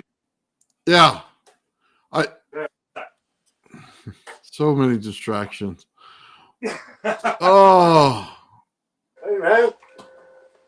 This is what happens when you bring Canadians on the show, Nathan. Motherfucker. Hey, Oh, it's only 120. Oh, yeah. Those are the graphene rods, Mike. yep, right on. I just Cool. wanted to give you a demo. I did have So- some 6. I do think that Tesla, probably knew about some of the conductive properties of some of like the less known conductors out there, and that's one thing that I think that was pretty apparent based on some of his work. But like mind the time that he was in. He was using like a lot of insulators as like and semiconductors like lanolin soaked wool and so on.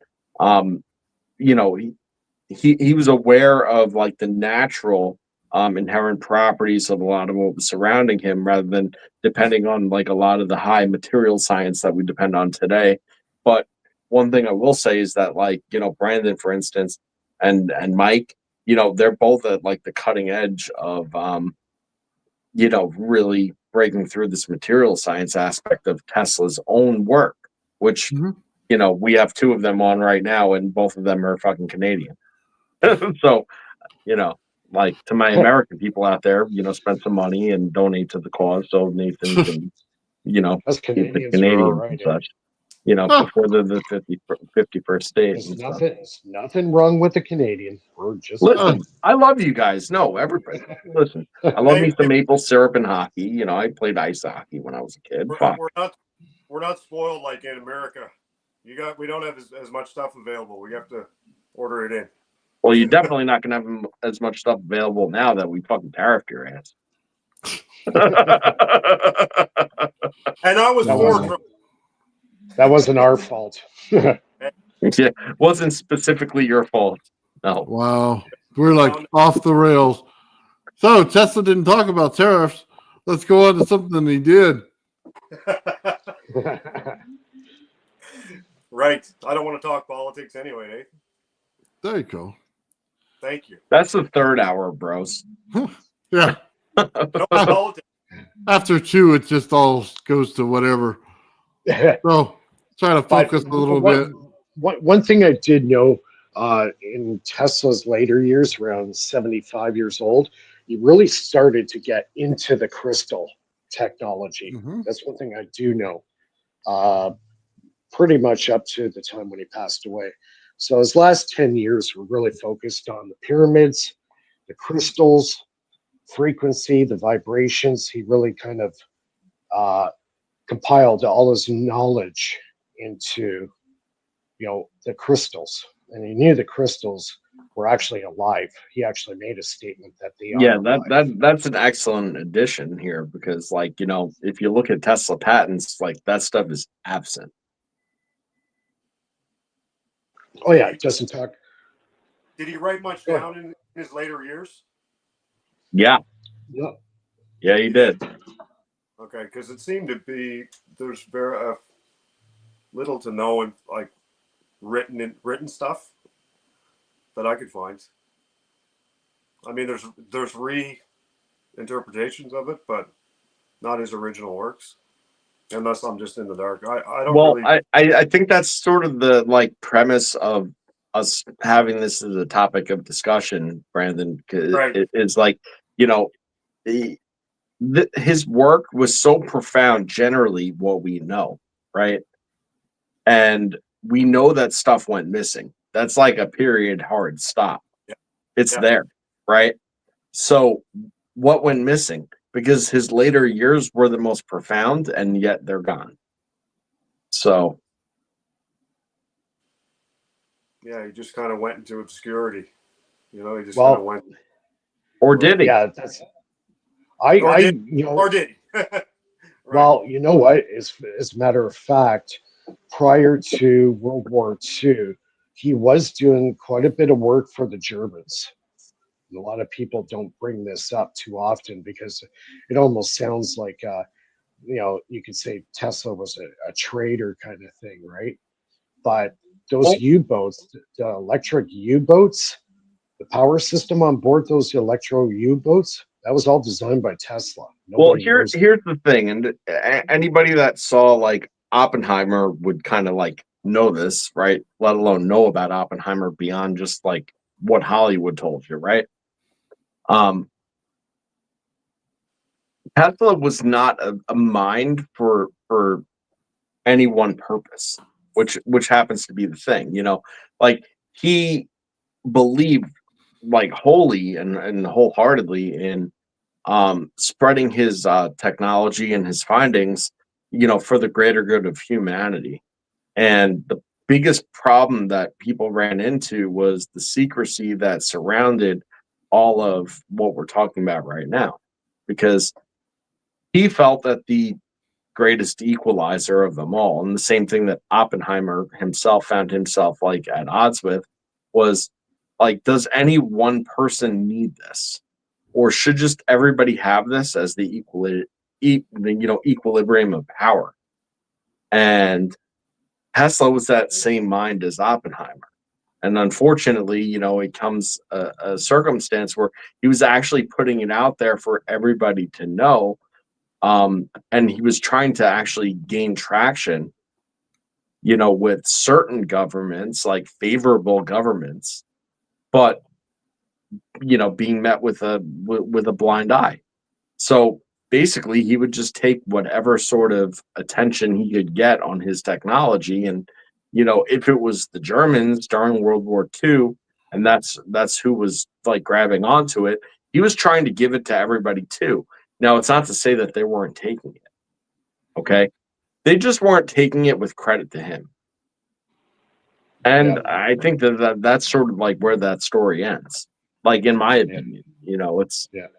There were several inventions that he offered to give the U.S., Britain, Canada, the Germans, Russian, and some people. Well, U.S. and Canada, they turned it down. The British, they turned it down. I think out of Right. all of them, the only ones that accepted some of the tech that he was working on at that time was the Russians. yeah. Hey guys, I need to stop y'all for a minute. I put out 5 gift memberships right now. There's a way to redeem them. So you have to do it real quick before it ends. So Brandon, get on it. basically, you have to go up to the little dots up in the right-hand corner of the screen there that does all the chat, and there's a redemption thing in there.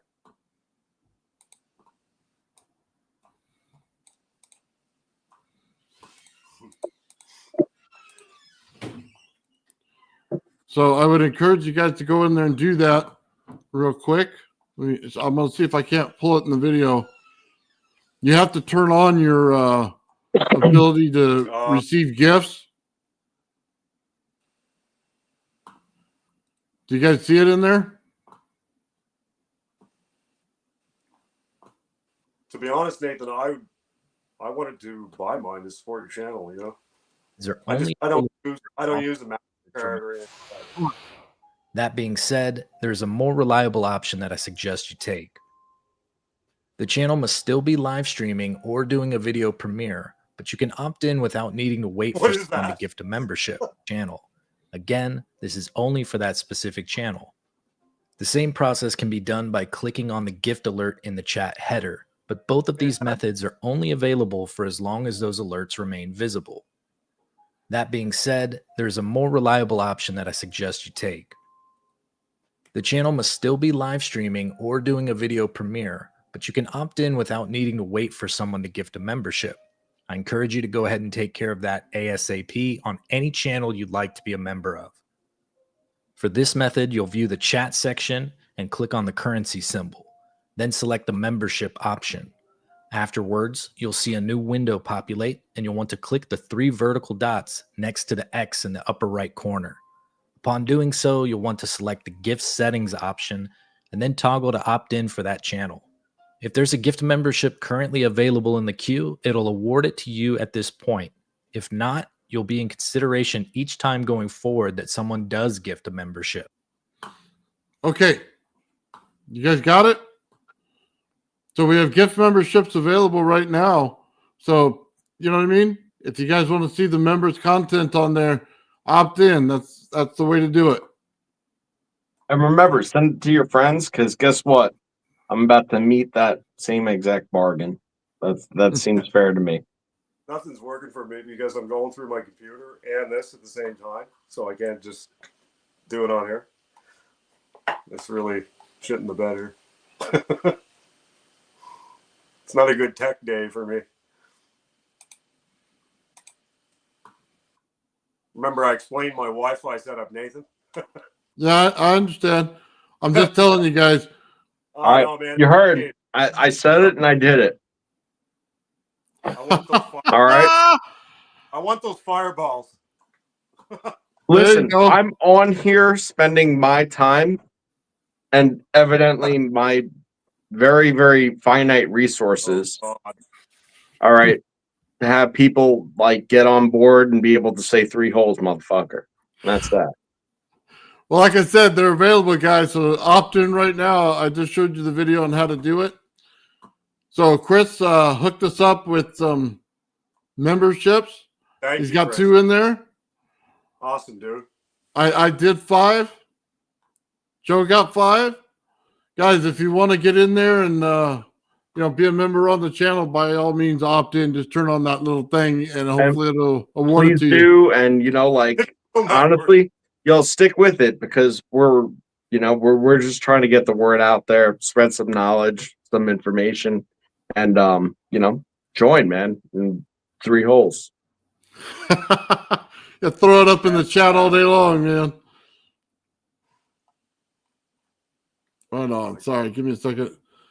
I know you guys were talking about other stuff, man. I just want to make sure I get that out there to help people. It's nothing's happening. Well, it may take time. I don't know. I just know you got to opt in. As soon as you Right. opt in, it may send, you know what I mean? Yeah. It'll start awarding them.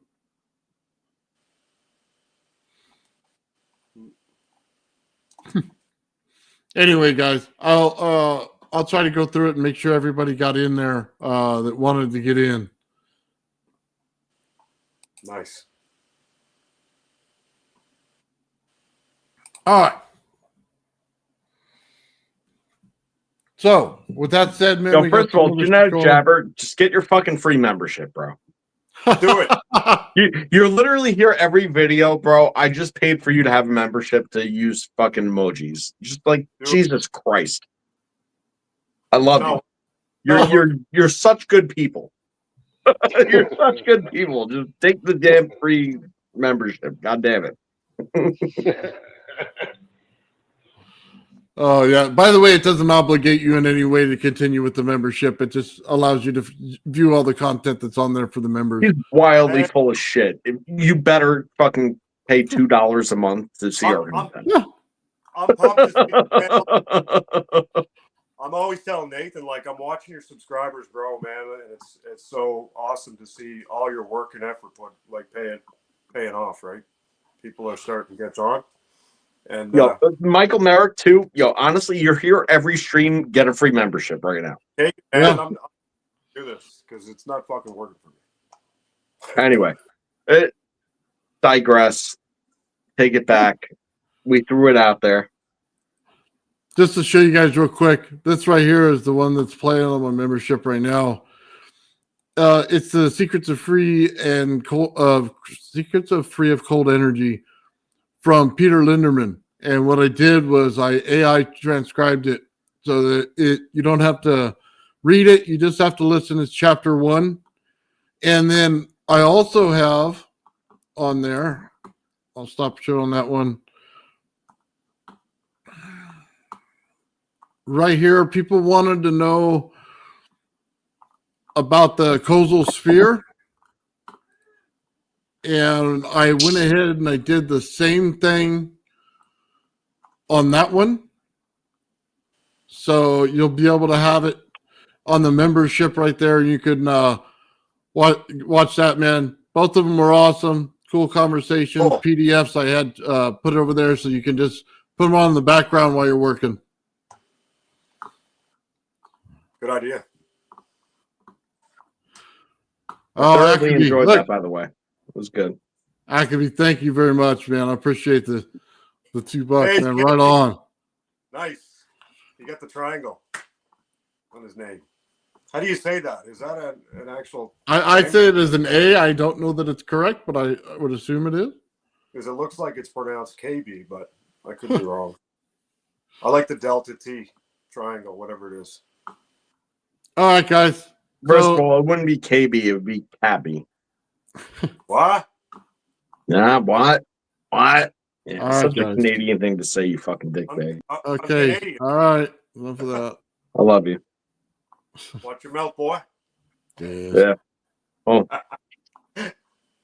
All right. Anyway, sorry guys, we stopped kind of in the middle of the show. I just wanted to, you know what I mean, give those things out, and hopefully everybody gets on there and redeems them, makes it available for to get one, and then you can check out the cool content, because I spent my time and I bought a whole bunch of stuff over that AI thing so that I could start transferring a bunch of these PDFs over and put them on my channel. So I like to rock them in when I'm building stuff on my Tesla coils, soldering, stuff like that, put them on the background.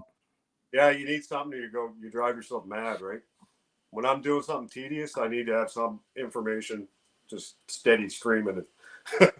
Because I'm not good at, well, I can't say I'm not good at it, but it gets pretty tedious, some stuff, right? I don't know. You guys could like just become a thought guy like me. Well, what? Thought guy, you know? What is that, Joe?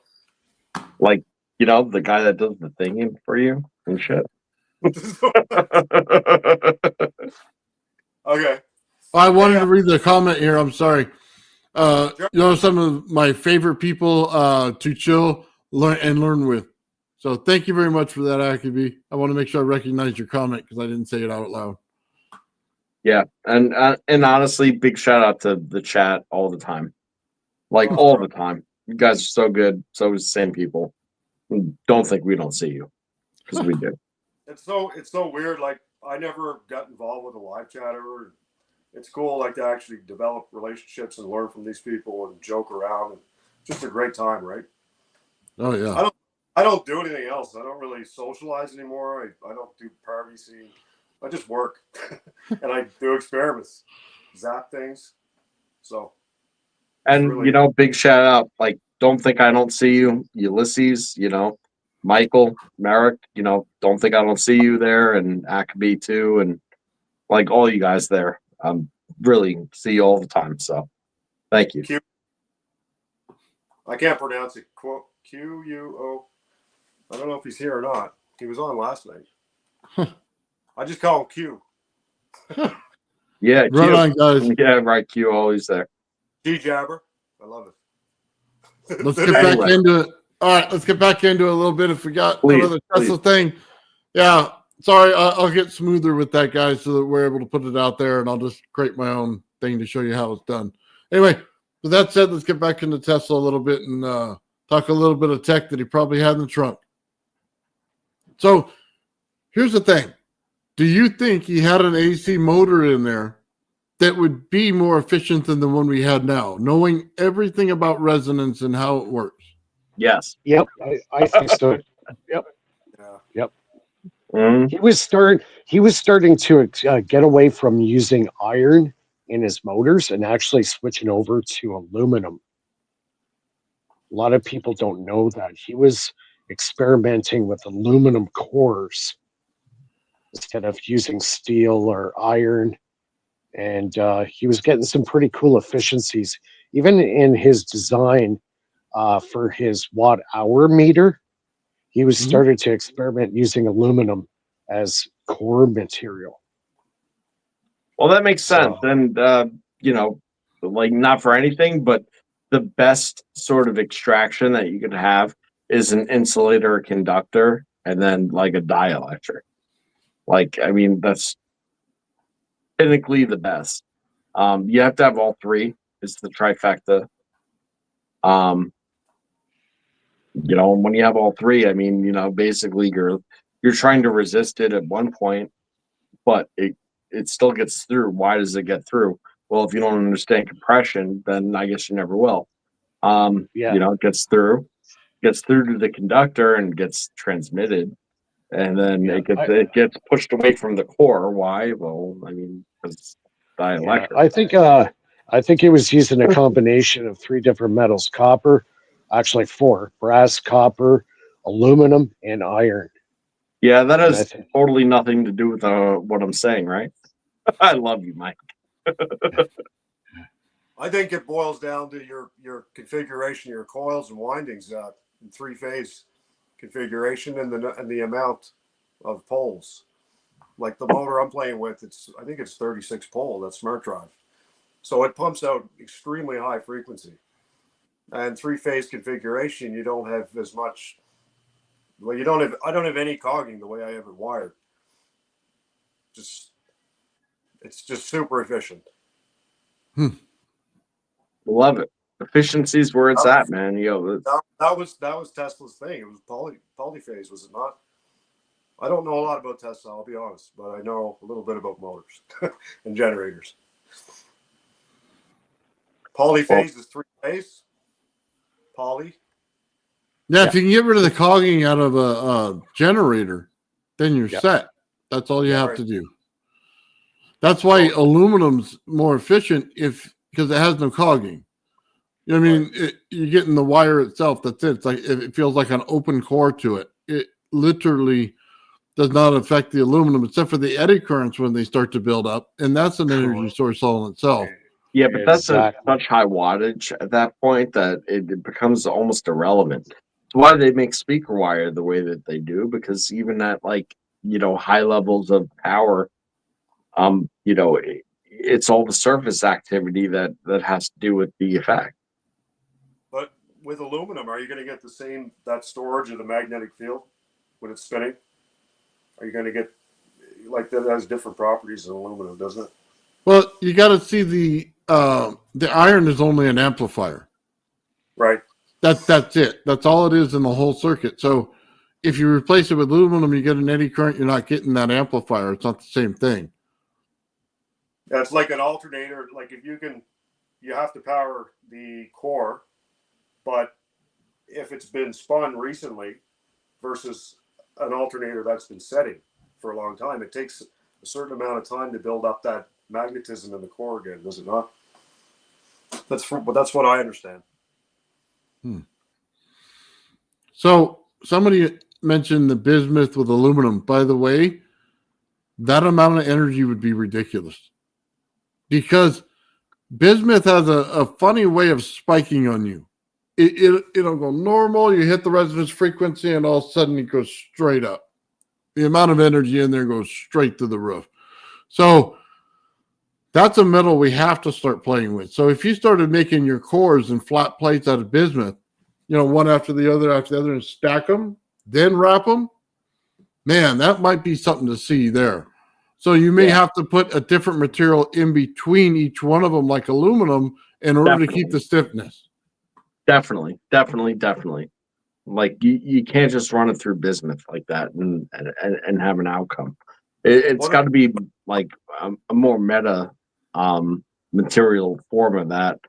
You really have to have all three. You have to have bismuth, aluminum, and like a copper all in the same atmosphere to have the proper meta material going on to get the effects that you're looking for. And honestly, like even in the ratios and the crystal formation that you'd be looking for, you I don't know. You kind of probably like be better off like with standard, what you're just doing already. be real. What about carbon composites? I think Well, that's I also- mean, that's depending on the application, because if you're talking about like what you do, for instance, which is like actually creating energy and then kind of like storing it and stuff, like yeah, maybe then. Okay, so fun fact, bismuth has a low melting point. So in a traditional motor, do you get to those heats? You see, this is the whole interesting part about this whole thing, isn't it? Because you're going to be producing a ton of heat in order to create magnetism with a iron plate. But if you're running bismuth in there, it has to have low heat. So you have to run it in a negative current situation. Yeah. You have to. That should have been the first clue to anybody that looked at anything to do with the UFO. They should have known it right away. The melting point of bismuth. They would immediately know Yeah, right now you immediately. cannot run it in hot energy. It will not Absolutely. work. It will continue to melt and rebuild and melt, and you'll get a messed up whole thing out of it. Have to run it in cold current. And that's why this stuff is so important to find this other side, because now you can start using business in this stuff. Before you couldn't. So Yeah, I mean, but right, isn't that where like the future of metamaterials lies, is in the cold energy side? Like when you don't have to worry about bismuth melting and recrystallizing and just like losing its properties and such. I mean, doesn't that say it all? I think we could probably move away from metals altogether. We can get the right carbon composites together and figure it out. Like have you seen any 3D printing of metal composites? I think you could incorporate graphene and similar carbon things to do that. Could you print a plastic with electrical properties? Sure. You just add graphene. Well, we can create the energy without creating the motor and get it better. You see, I think we're looking at it the wrong way. We're thinking of spinning things in a circle like we normally do to create the energy, and I don't think that's necessarily what we need to do. You have to create the energy by the way that you wind these things, okay? And when you get into geometry and harmonics, it's just like the secondary Tesla coil lighting up when the main one's here, and the second one starts producing plasma. It's because of the frequency. But if you make that into a frequency coil, you can produce more energy out of it than that generator ever could. You just have to understand that frequency itself interacts with the same frequency, but it doesn't necessarily interact with the next one if the frequency is completely different. If it's within tolerance, it does. Once it's out of tolerance, there's no go. There's no power. It's absolutely dead. That's So preaching gospel right there. I mean, that's it. That's preaching gospel right there. The question is, where's Gerald in this conversation? Are you Like, I saying mean, I hate to say it, but that tends to be the truth. When you take the sacred geometries and then you take them for what they are, but then you also inverse themselves into one another, and then you intermingle, bring that into your geometry of your coil structure. I mean, this is what you're gonna get. It's what you're gonna get. You're the is there flow frequency and torsion. That's what you're gonna get. And again, where's Gerald in this conversation? Because he's the authority on it, and You see, I think in that coil, once he put it in once he put it in resin, he started getting evos in that coil. well, yeah, right. He was getting cavitation right That's inside the exactly resin. what it was. Yeah. It's That's no what different than thunderstorm generator, properly tuned, right? Way to go. It's he was just getting that same exact effect just through his own system in the resin. That's it. That's why this whole thing that I'm building on this gravity well is so exciting. Very excited. It literally deals with every single part we've dealt with over the last year or close to it. that cavitation is going to be so important in that machine. You know, I can't explain it well enough to get the point across, but it literally will ring like a bell in each layer once we go to the metal portion of it. You said it. You said it. Each layer. See, it's those layers rubbing up against each other that's going to cause that cavitation effect. You know, it's that is the mechanism of it in that case. So The air is medium, right? So you can get cavitation in a fluid through sorry, what's the airfoil? Like, let's say when an airfoil. What am I trying to say? It happens on a hydrofoil, an airfoil. The plane will fall into the sky. What's the word for that? When you stall? Mhm. When you're trying to put too much lift on that, there's it creates vortices underneath the blade. Okay. Wondering where you're going with it. Now I got it. Yeah, but you can get the same effect in water if you push an airfoil or hydrofoil through any fluid. It's going to Oh, well, yeah, but intramedium's easier. See what Nathan's doing is that next level above. It's intramedium, right? So you have the same medium going on, and you're yeah. still creating the effect despite the similar medium. This is where it becomes complicated because you have a vacuum atmosphere, then you have a liquid phase and state, then you have a solid phase and state, and all these phase differentiations make it easy to understand cavitation.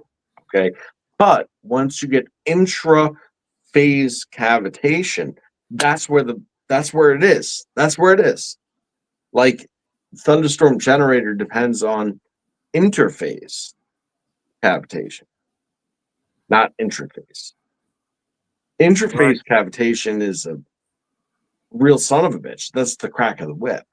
That's that little infinitesimally small moment in time of cracking that surface open and it's slamming back together. That's what it is. Okay. Imagine creating that time and time again, bang, torsion. Well, You it's a know, problem. right at the event horizon. I'm going to call it that. The event horizon of these two mediums slamming together, okay, in such torsion that they rip it. That's it. That's it. So It's intra. it's It's not inter. it's a problem in propeller shafts or props on like a boat. It You'll is, but actually that's inter. I gets love to the it. You're right. That's inter. We're talking intra. I don't know your fancy words, Joe. Well, the fancy words is the lack of differentiation of a pressure differential in the atmosphere in which it's occurring. That's the difference. The difference is that there's a pressure differential going on whenever you're dealing with a low pressure bubble in water, for instance, right? Cool, and you could cavitate it, and that's fine, but that's intra. Okay, Yeah. this is inter. What was the device that spun in a cylinder and it had all kinds of little divots in it? It was spun at high velocity and it heated the water. Like they said I think you had shared it, Nathan. I'm not sure which one it is. It's not coming to mind. Big old cylinder was used for heating water, steam boiler type of setup, but it was actually cavitating the water inside the drum. Very interesting. They did get over Unity, but they didn't want to make any claims because nobody was, jumping on it, investor wise.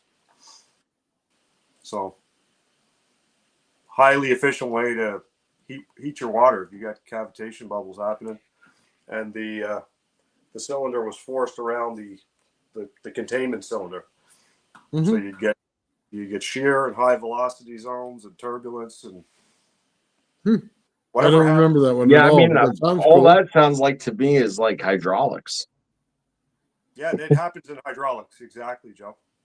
It's a pain in the ass. Yeah. I mean, So anytime you pressurize a liquid to that extent, you're talking about inter, not intra, right? So it's cool. it's the same difference. It's But the point is that what Nathan is trying to achieve with his newest venture, and just generally speaking, is that we're not looking into intramedia to be able to exploit this. It's intermedia, and that's wild, and it's great. It's the crack of the whip, time and time again, So, right? Nathan, That's what it is. do you think that the velocity and the speed and the RPM of this device would play a critical role? Would it not? If you're going to cavitate the air, Yeah. I think there's got to be to it. I don't know that it's going to be so much the air that I'm worried about. It's the energy density. Okay. I mean, that's what I'm worried about. So, because it's going to create continuous energy as it runs in a circle. It's like spinning a magnet. Okay. Right. An electric. Let me just explain this. When you put energy into a magnet, all you're doing is making an electric. That's what you're doing. But because all of the differences, you say, okay, but it's not static. It's not static. It doesn't do the hair on my arms. Okay, I get it. But what you're not getting is the only difference between the two is the voltage and amperage. That's it. That's the only difference between a magnet and an electric. Is the density is really what it comes down to, is density. Yeah. So as soon as you put that in there, now I'm just looking at the energy density between each layer. But like circuit wise, that's achievable. Once you run into a circuit, that's achievable. Just dawned on me the other day, like if you're going to spin something at high velocity, it must have something to do with the spin of the planet. Like if we're rotating at 26,000 kilometers a second, you must have to overcome that ratio of spin. Brother didn't get the memo about okay. using imperial measurement. No, I'm going out there, but I'm just, that thought dawned on me. I don't know. I just wanted you guys to. Okay, well, hold on. Just remember this, okay? The faster you spin it, hopefully, because it's not a hot center, it's a cold center, the colder it should get. See, we want to bring those magnets over to superconductivity. We want to bring them down low in temperature, right? So you may not get superconductivity, but the closer you get to it, how much more energy are you going to get out of it? That's the understanding here. I expect this thing in the center to be cold, like really cold. I don't expect it to be hot whatsoever. Okay. Now the magnets, when they start rotating, may start to try to make something hot, but we're not using any iron in it. So it's not going to have much to heat up. So then it's going to get overcome by the energy that fills out like a gas, you know what I mean, like cloud, and that's spinning. You know what I mean? So we should be able to cool this thing. The environment should suck into it. That's the point. You know what I mean? We want to get the environment around it to suck in and cool this sucker down and get the super cooling on the inside. That's the whole point of the machine. You see, I agree. I mean, time dilation is only created by that difference in temperature and potential energy. That's what people are missing. It's a whole different concept than simply just spinning a couple of magnets on your motor. Way different. Get them to go fast. That's all I got to say. I'm curious if there is a relationship relative to the planet, because it seems that anytime you want to generate energy, you have to spin something at fairly high velocity. Oh, yeah. Right? Yeah, definitely. Dead on there. We'll have the capability to go up to 7,000 RPM if the device can handle it. So we'll see. You know what I mean? But I honestly think it's going to be around 3,000 to 4,000 RPM is where we're going to start to see significant change. Me too. Yeah, at least that, definitely. I know with Gerard Moore, when you're spinning, I drove my washing machine pump motor with a drill motor, which went up to about, I think it was close to 10,000 RPM, and there was mega high frequency stuff happening there. I don't know what it was doing. I was hitting 110 volts, and then I ran it through flyback, and man, the arcs were like 4-inch arcs from a CFL driver. Yeah, he was pulling low voltage out of that thing compared to what you got out of it. I don't think he was doing it in the same way at all that you know what I mean you normally get. Well, You got too little of a return from it to do it. I mean, that's why when he created the aluminum generator that he did, that's why it was so interesting, because the energy itself, it literally went over the circuits and into the light bulb. Hey, listen, if there's any like takeaway from today's like cast, let it be that they're still promoting the fact that Tesla's work, like at Wardenclyffe and in Colorado Springs, was trying to transmit energy via the atmosphere. They got it backwards. You know, it was trying to transmit it through the earth, right? So your mind's just always got to go there. Yeah. Right. They're always trying to say that the Wardenclyffe was beaming out energy. That's not what anybody was trying to say. Like, I mean, it's not that it wasn't. It was just pumping it through the earth.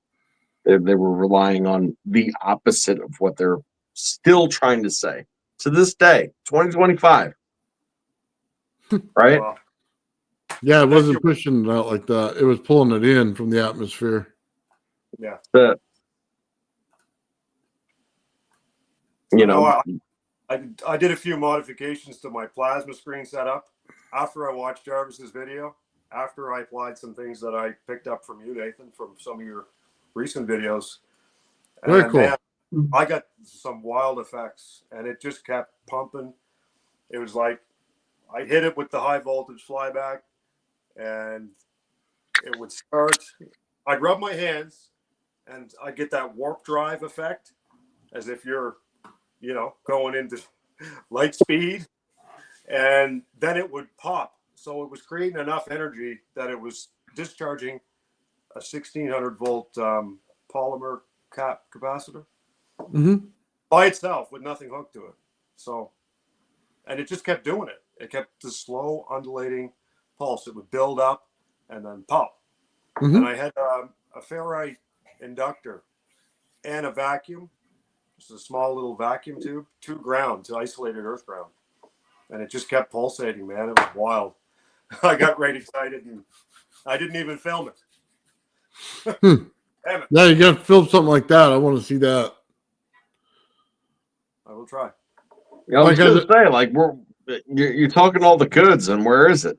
Goddamn. I sent you lots of videos, man, but you got to crank the exposure. I'm just starting to get the hang of being able to pick it up. Just the subtleties of it. But you can see this. You can see radiant energy start to build on the screen. And it's green, and it starts building, and then starts doing this warp drive thing. It's wild. Yeah. I like it. Cool. It's cool. All right. I want to play this for you guys a little bit. We're just going to share a little bit of that Kozel thing, if you guys don't mind. Do it up. Sure. Concepts about how to combine them. Nature is my inspiration. I looked at a map of our solar system one day, and I asked the guardians or celestial teachers, can anything that I've learned from Searle, Marcus, or T.T. Brown be assembled into a system like nature itself assembled the planets into our solar system?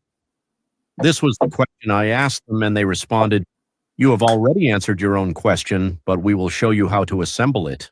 The solar system is the map to build the sphere device, and the device in turn is the map to connect SEG, Marcus device, and Biefeld-Brown effect into single holistic technology. After they gave me their answer, they began the process of showing me how to do it from the ground up. And when it finally all came together, the Kosal sphere had been born. So that brings us to the moment of truth. You put together this clairvoyant information with the research that you'd done on Searle, Marcus, and Brown, and came up with a design for a device. The Kosal sphere, right? Can you describe this a bit for us? The sphere device is based on the concept that the largest concepts in physics are like the smallest model of the atom. The spherical device uses a hyperplatonic design to combine the best features of the capacitor, magnetic fields, and counter-rotation into a single concept, as well to mirror the structure of the atom and the solar system. The Kosal sphere, conceptual unification of the SEG, Marcus device, and Biefeld-Brown technology. The core of the sphere is made of layered bismuth, aluminum, and barium titanate. It appears from the outside as a single sphere, but in reality it contains 3 spheres within each other surrounding the core of the device, positioned by shafts entering from the top and bottom. The barium titanate insulates the aluminum and bismuth layers from each other, and the inner and outer layers are studded with magnets. The 3 spheres are counterspun to each other, but not by the shafts. What drives the rotation is a set of 2 motors. Spheres 1 and 3 are connected to one motor, while sphere 2 and the inner core are connected to a second motor. Finally, the device only works if there is a copper coil circuit constructed for it and wrapped around the outside of the device's octahedral frame. The URL containing a detailed schematic is online here, and more information is available in my books. These resources should help you better visualize the design of the sphere device and the principles that drive it to produce the effect. In addition to writing the book to inform and guide people who want to build the device, its sales help us raise funds to conduct further research and finish building our own prototype, as described in our news group online. There are a lot of rumors floating around the news groups. Some say that you're talking to aliens. Others say that you've built a working device. And there seems to be a lot of general confusion about the current state of the project. What can you tell us about the rumors? And is there a working prototype currently in existence? Aliens, I guess you could call them that because the celestial teachers are not from our magnetic density phase of vibration, but exist instead in another phase. In a sense, I must agree with that description of their being. The construction of a working device is a future goal that we're working to bring into the present. The project is being pursued by 2 groups and a collection of other people who contribute their talent and resources to help move the project along. All right, guys. I know you want to probably listen to the rest of it, but I'm going to let you find that out when I release it. I just thought some of the stuff in there was interesting. The metals he was bringing up, the different parts. So kind of gives everybody an idea of what's going on in this thing and what they were looking for. Barium titrate. What? I don't know. I'll have to look that one up. Do you guys know what that is? I mean, I know what barium titrate is, but in terms of like the system at hand and how it would like interact, I'm not sure. It's used in piezo or transducers or something. Could be wrong. It's one of the crystals used in oscillators, isn't it? Barium titanate. I said it wrong. Titanate. Yes. It's one of the best dielectrics. I could be very wrong. I'm just kind of pulling this out of my ass here. I've come across it. It's just I don't work with things. You're taking notes for me, I see. Huh? Said you've taken notes for me, I see. yeah, no, exactly. No, it came up, but I just sort of work with the things that I have available. So, yeah, I think it kind of gives us an idea of which way to go on this thing. Now, they talked about the center ring, obviously, and I'm going to instead put the Tesla coil on the top. And I'm just looking for a different effect than what was originally created. So, at some point, we can go to the ring on the outside. That's not what I'm looking for right away. So, I just want to see that it spins. I want to check the magnetic value on it. I want to see, once we put the static in there, if we can get those electrodes to work. I also want to see what the cavitation does. Then I want to build it in metal and see what the ring is. I got to know what that ring is. And I may run it as I do it layer by layer. So I'll put it on the inside layer, run it, see what the frequency is, run the second layer, you know what I mean? So on and so forth. And we'll see what we can't do here to get this thing to really start humming and make it right. And we'll have to make sure that when the frequency of the first one goes, it has to be a quarter or half wave or something like that, or a full wave of the original. It'd be no use to build them in any other way. You'd have to just reject it and get another one. You get what I'm saying? So these things have to be precise. So Very. Yeah. It's We- a yeah. build, Nathan. You got your hands full, man. That's one to tackle, man. You're brave. Are they intended to be rotated independently each sphere, or because I mean you'd have to have a drive, a driven, a stator.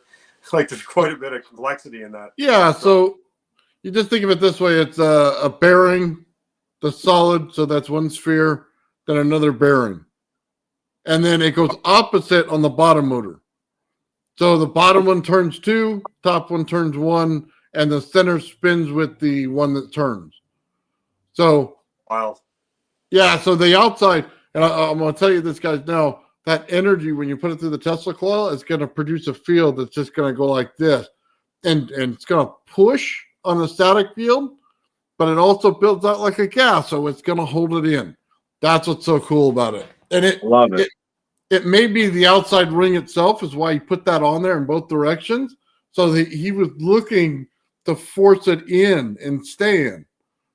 But we're looking more for a gravity instead of pure time dilation here. See, a little different understanding of what we're trying to do. So if we don't hear from you, Nathan, then we know what happened. You just opened a hole in space time and fell through it. Right. It would be fitting for me, right? The guy that talks about holes all the time, falling in a giant hole. That'd be bad. He's gone. He's got an See if I can't keep it on video. Let's do like a live demonstration in case I disappear into it. I'm telling you something, man, because you never know when you have that level of densities and stuff next to each other. You know, you never know what's going to happen. Well, I want to find out as it builds out that way and it's building to every single one of them. Is it going to continue to keep building fields on the outside of it? You get what I'm saying?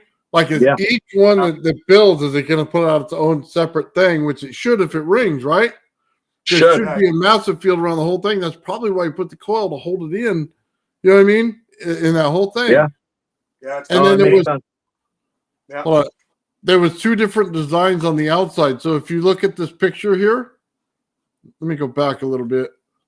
You see that one right there on the top, and then the one on the bottom. So the one on the bottom is the one I'm building first.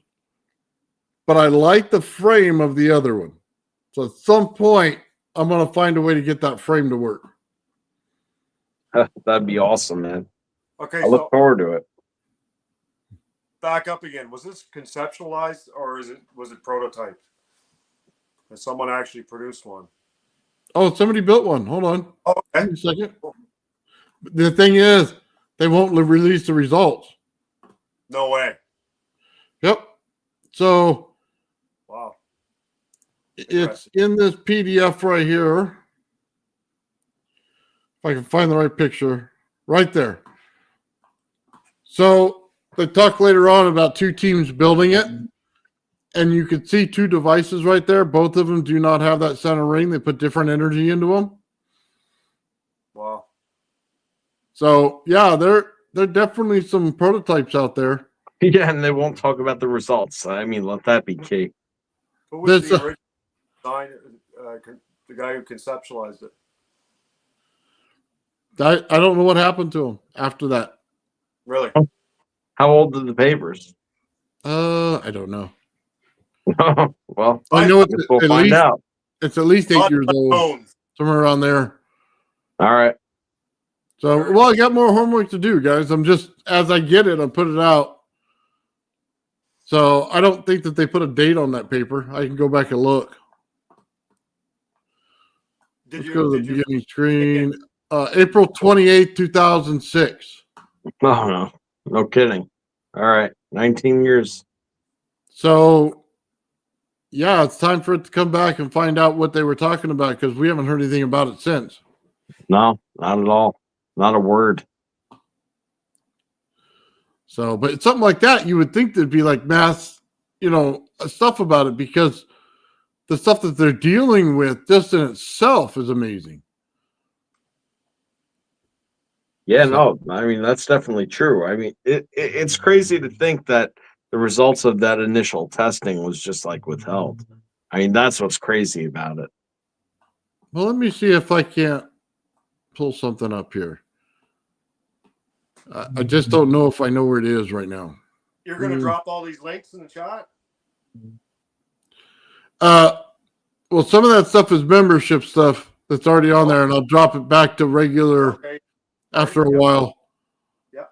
Oh man, I don't know where I put it. There's one of the guys that we work with on the Gravity Flyer project that had information about it. He was the original pusher that put out the design of it, and he wrote a small one-page article about it. And I kept it, and he was talking about the results and what the guy went through when he touched it. So it's really interesting. I wanted to put that up there as well on a thing of its own. Stefan G says, I watched a video done by the guy, I think it's under Casol Ouch. So there is a little bit of information out there.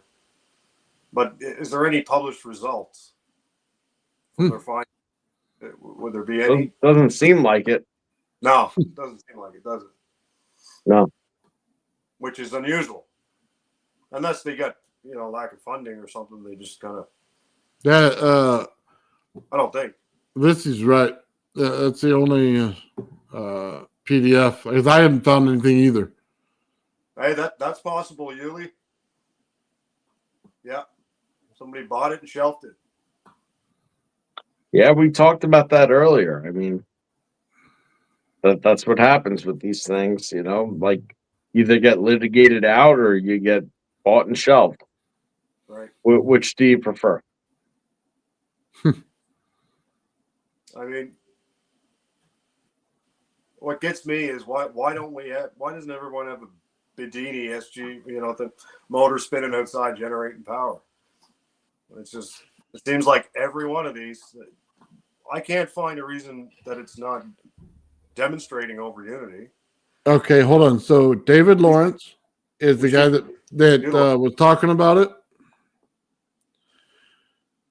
And he put this up in here. Let me see what it says right here.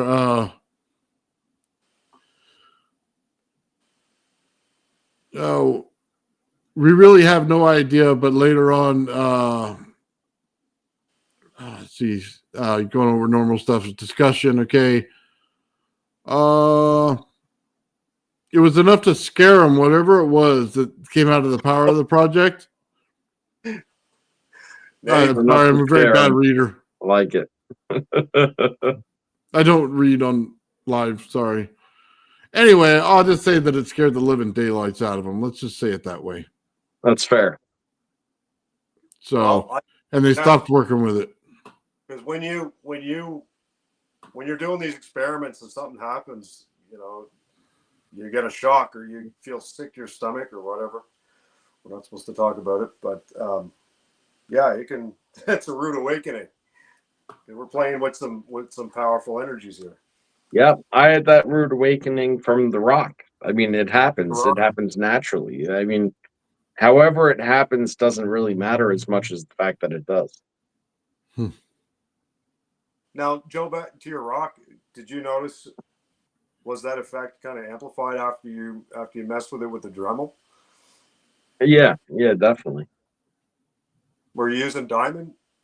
Yeah. Here, yeah. Mm-hmm. Yeah, I was using diamond bits to cut it. That's going to make a wicked high charge, right? I think. In a crystalline structure. I think there was a whole Facebook group that was dedicated to this at one time. So it mentions it in the PDF, but I haven't found it. Just so you know, I haven't found that group. It's all gone, all of it, which makes me start to think that the government has it, and we're stepping into a deep pile where they may show up to pick me up later. So, if you don't fall into the hole. Well, when I start getting aluminum spheres right. and buying bismuth, they might be showing up. And it might be saving your ass. Yeah, that's why I think, because usually when something's gone like that, Eh, And there's a Yeah. rare mention of it. That's what usually happened. I can tell you this on all of my one wire energy or the cold energy circuits that I do. Those things right there, they really don't want that out. They've cut every single thing on it when it goes on your channel. Just if anywhere that I put OWE on it, it immediately drops the viewership. It will not. YouTube will not push it out, and it could be on there and shown, but you can't talk about it. And I've put out several videos to test it, and it comes back every time the same way. Really? Yep. So That's it's crazy. They don't- censoring Talk about suppression. misinformation when they Oh, don't somebody really- caught it. Yeah. It's not. Well, when you're dealing this kind of energy, you're bound to run across something, huh?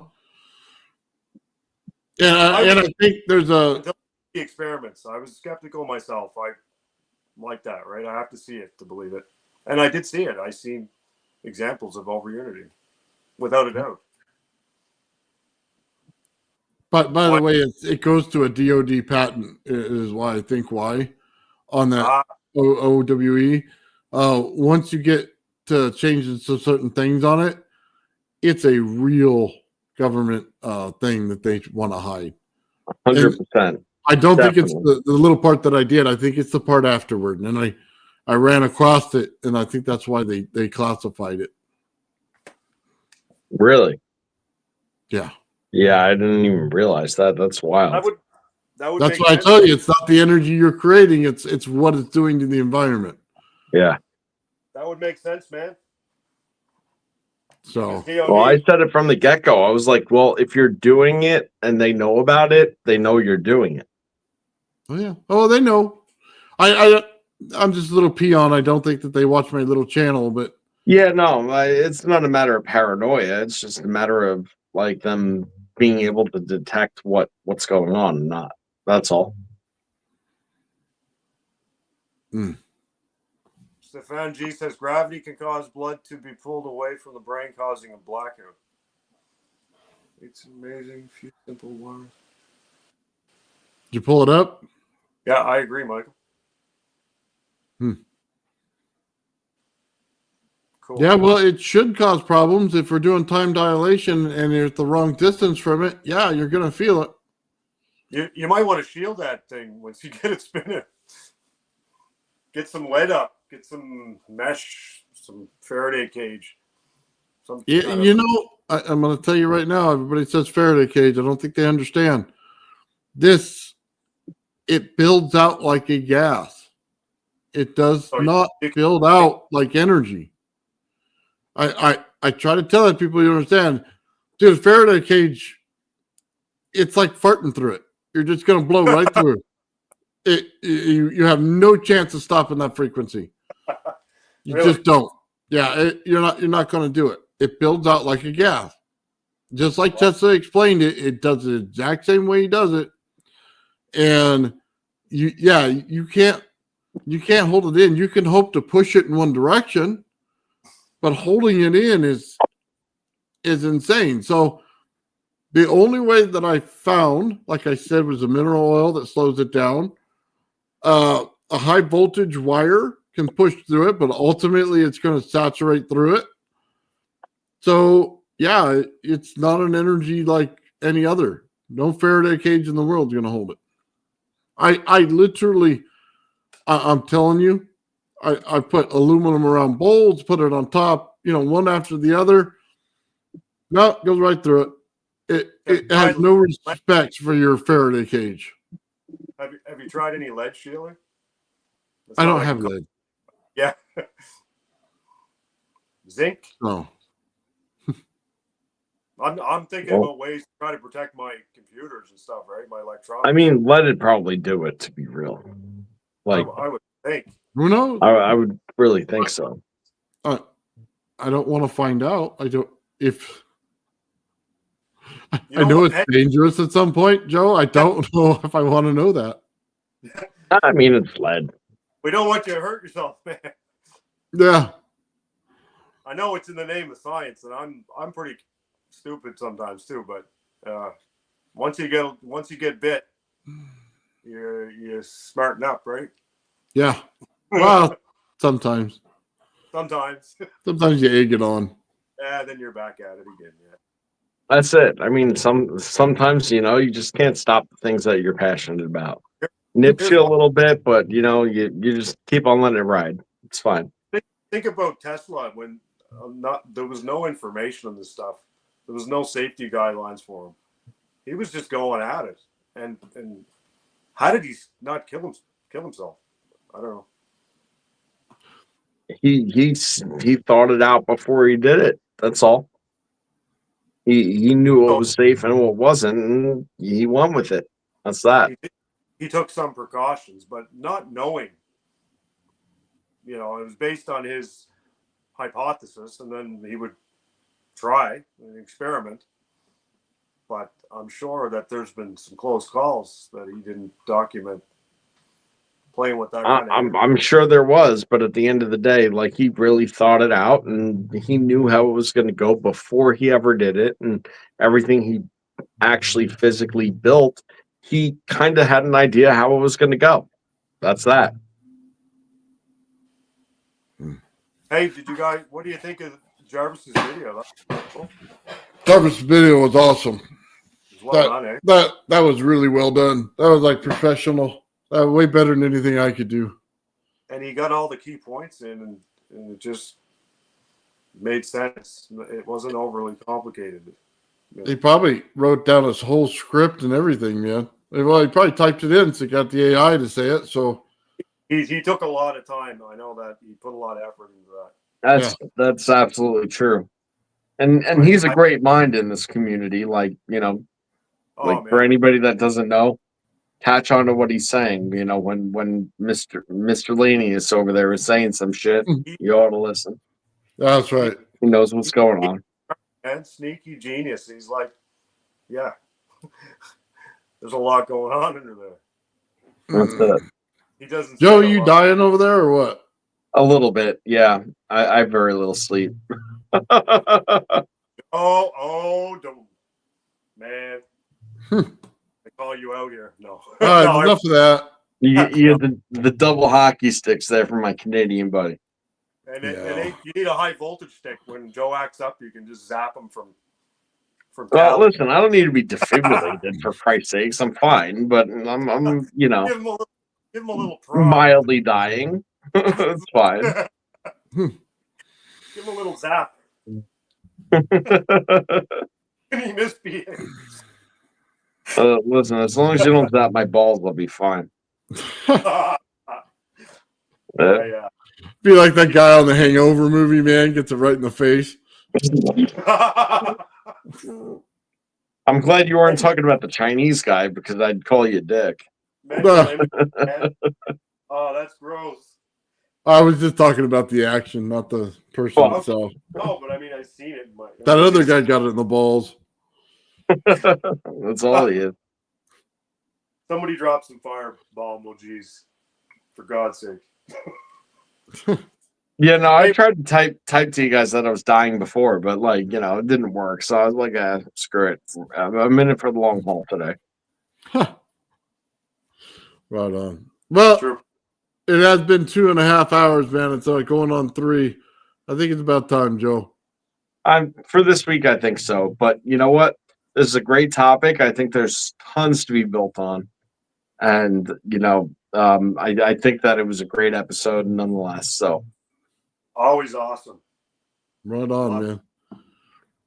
Love this. Brandon. Love the chat. Thank you, Brandon. Thank you, Joe. Thank you guys, too.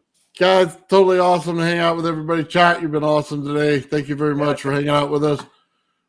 Guys, when we do the membership again, we'll probably throw some more out there. I got a few more to throw out there next time.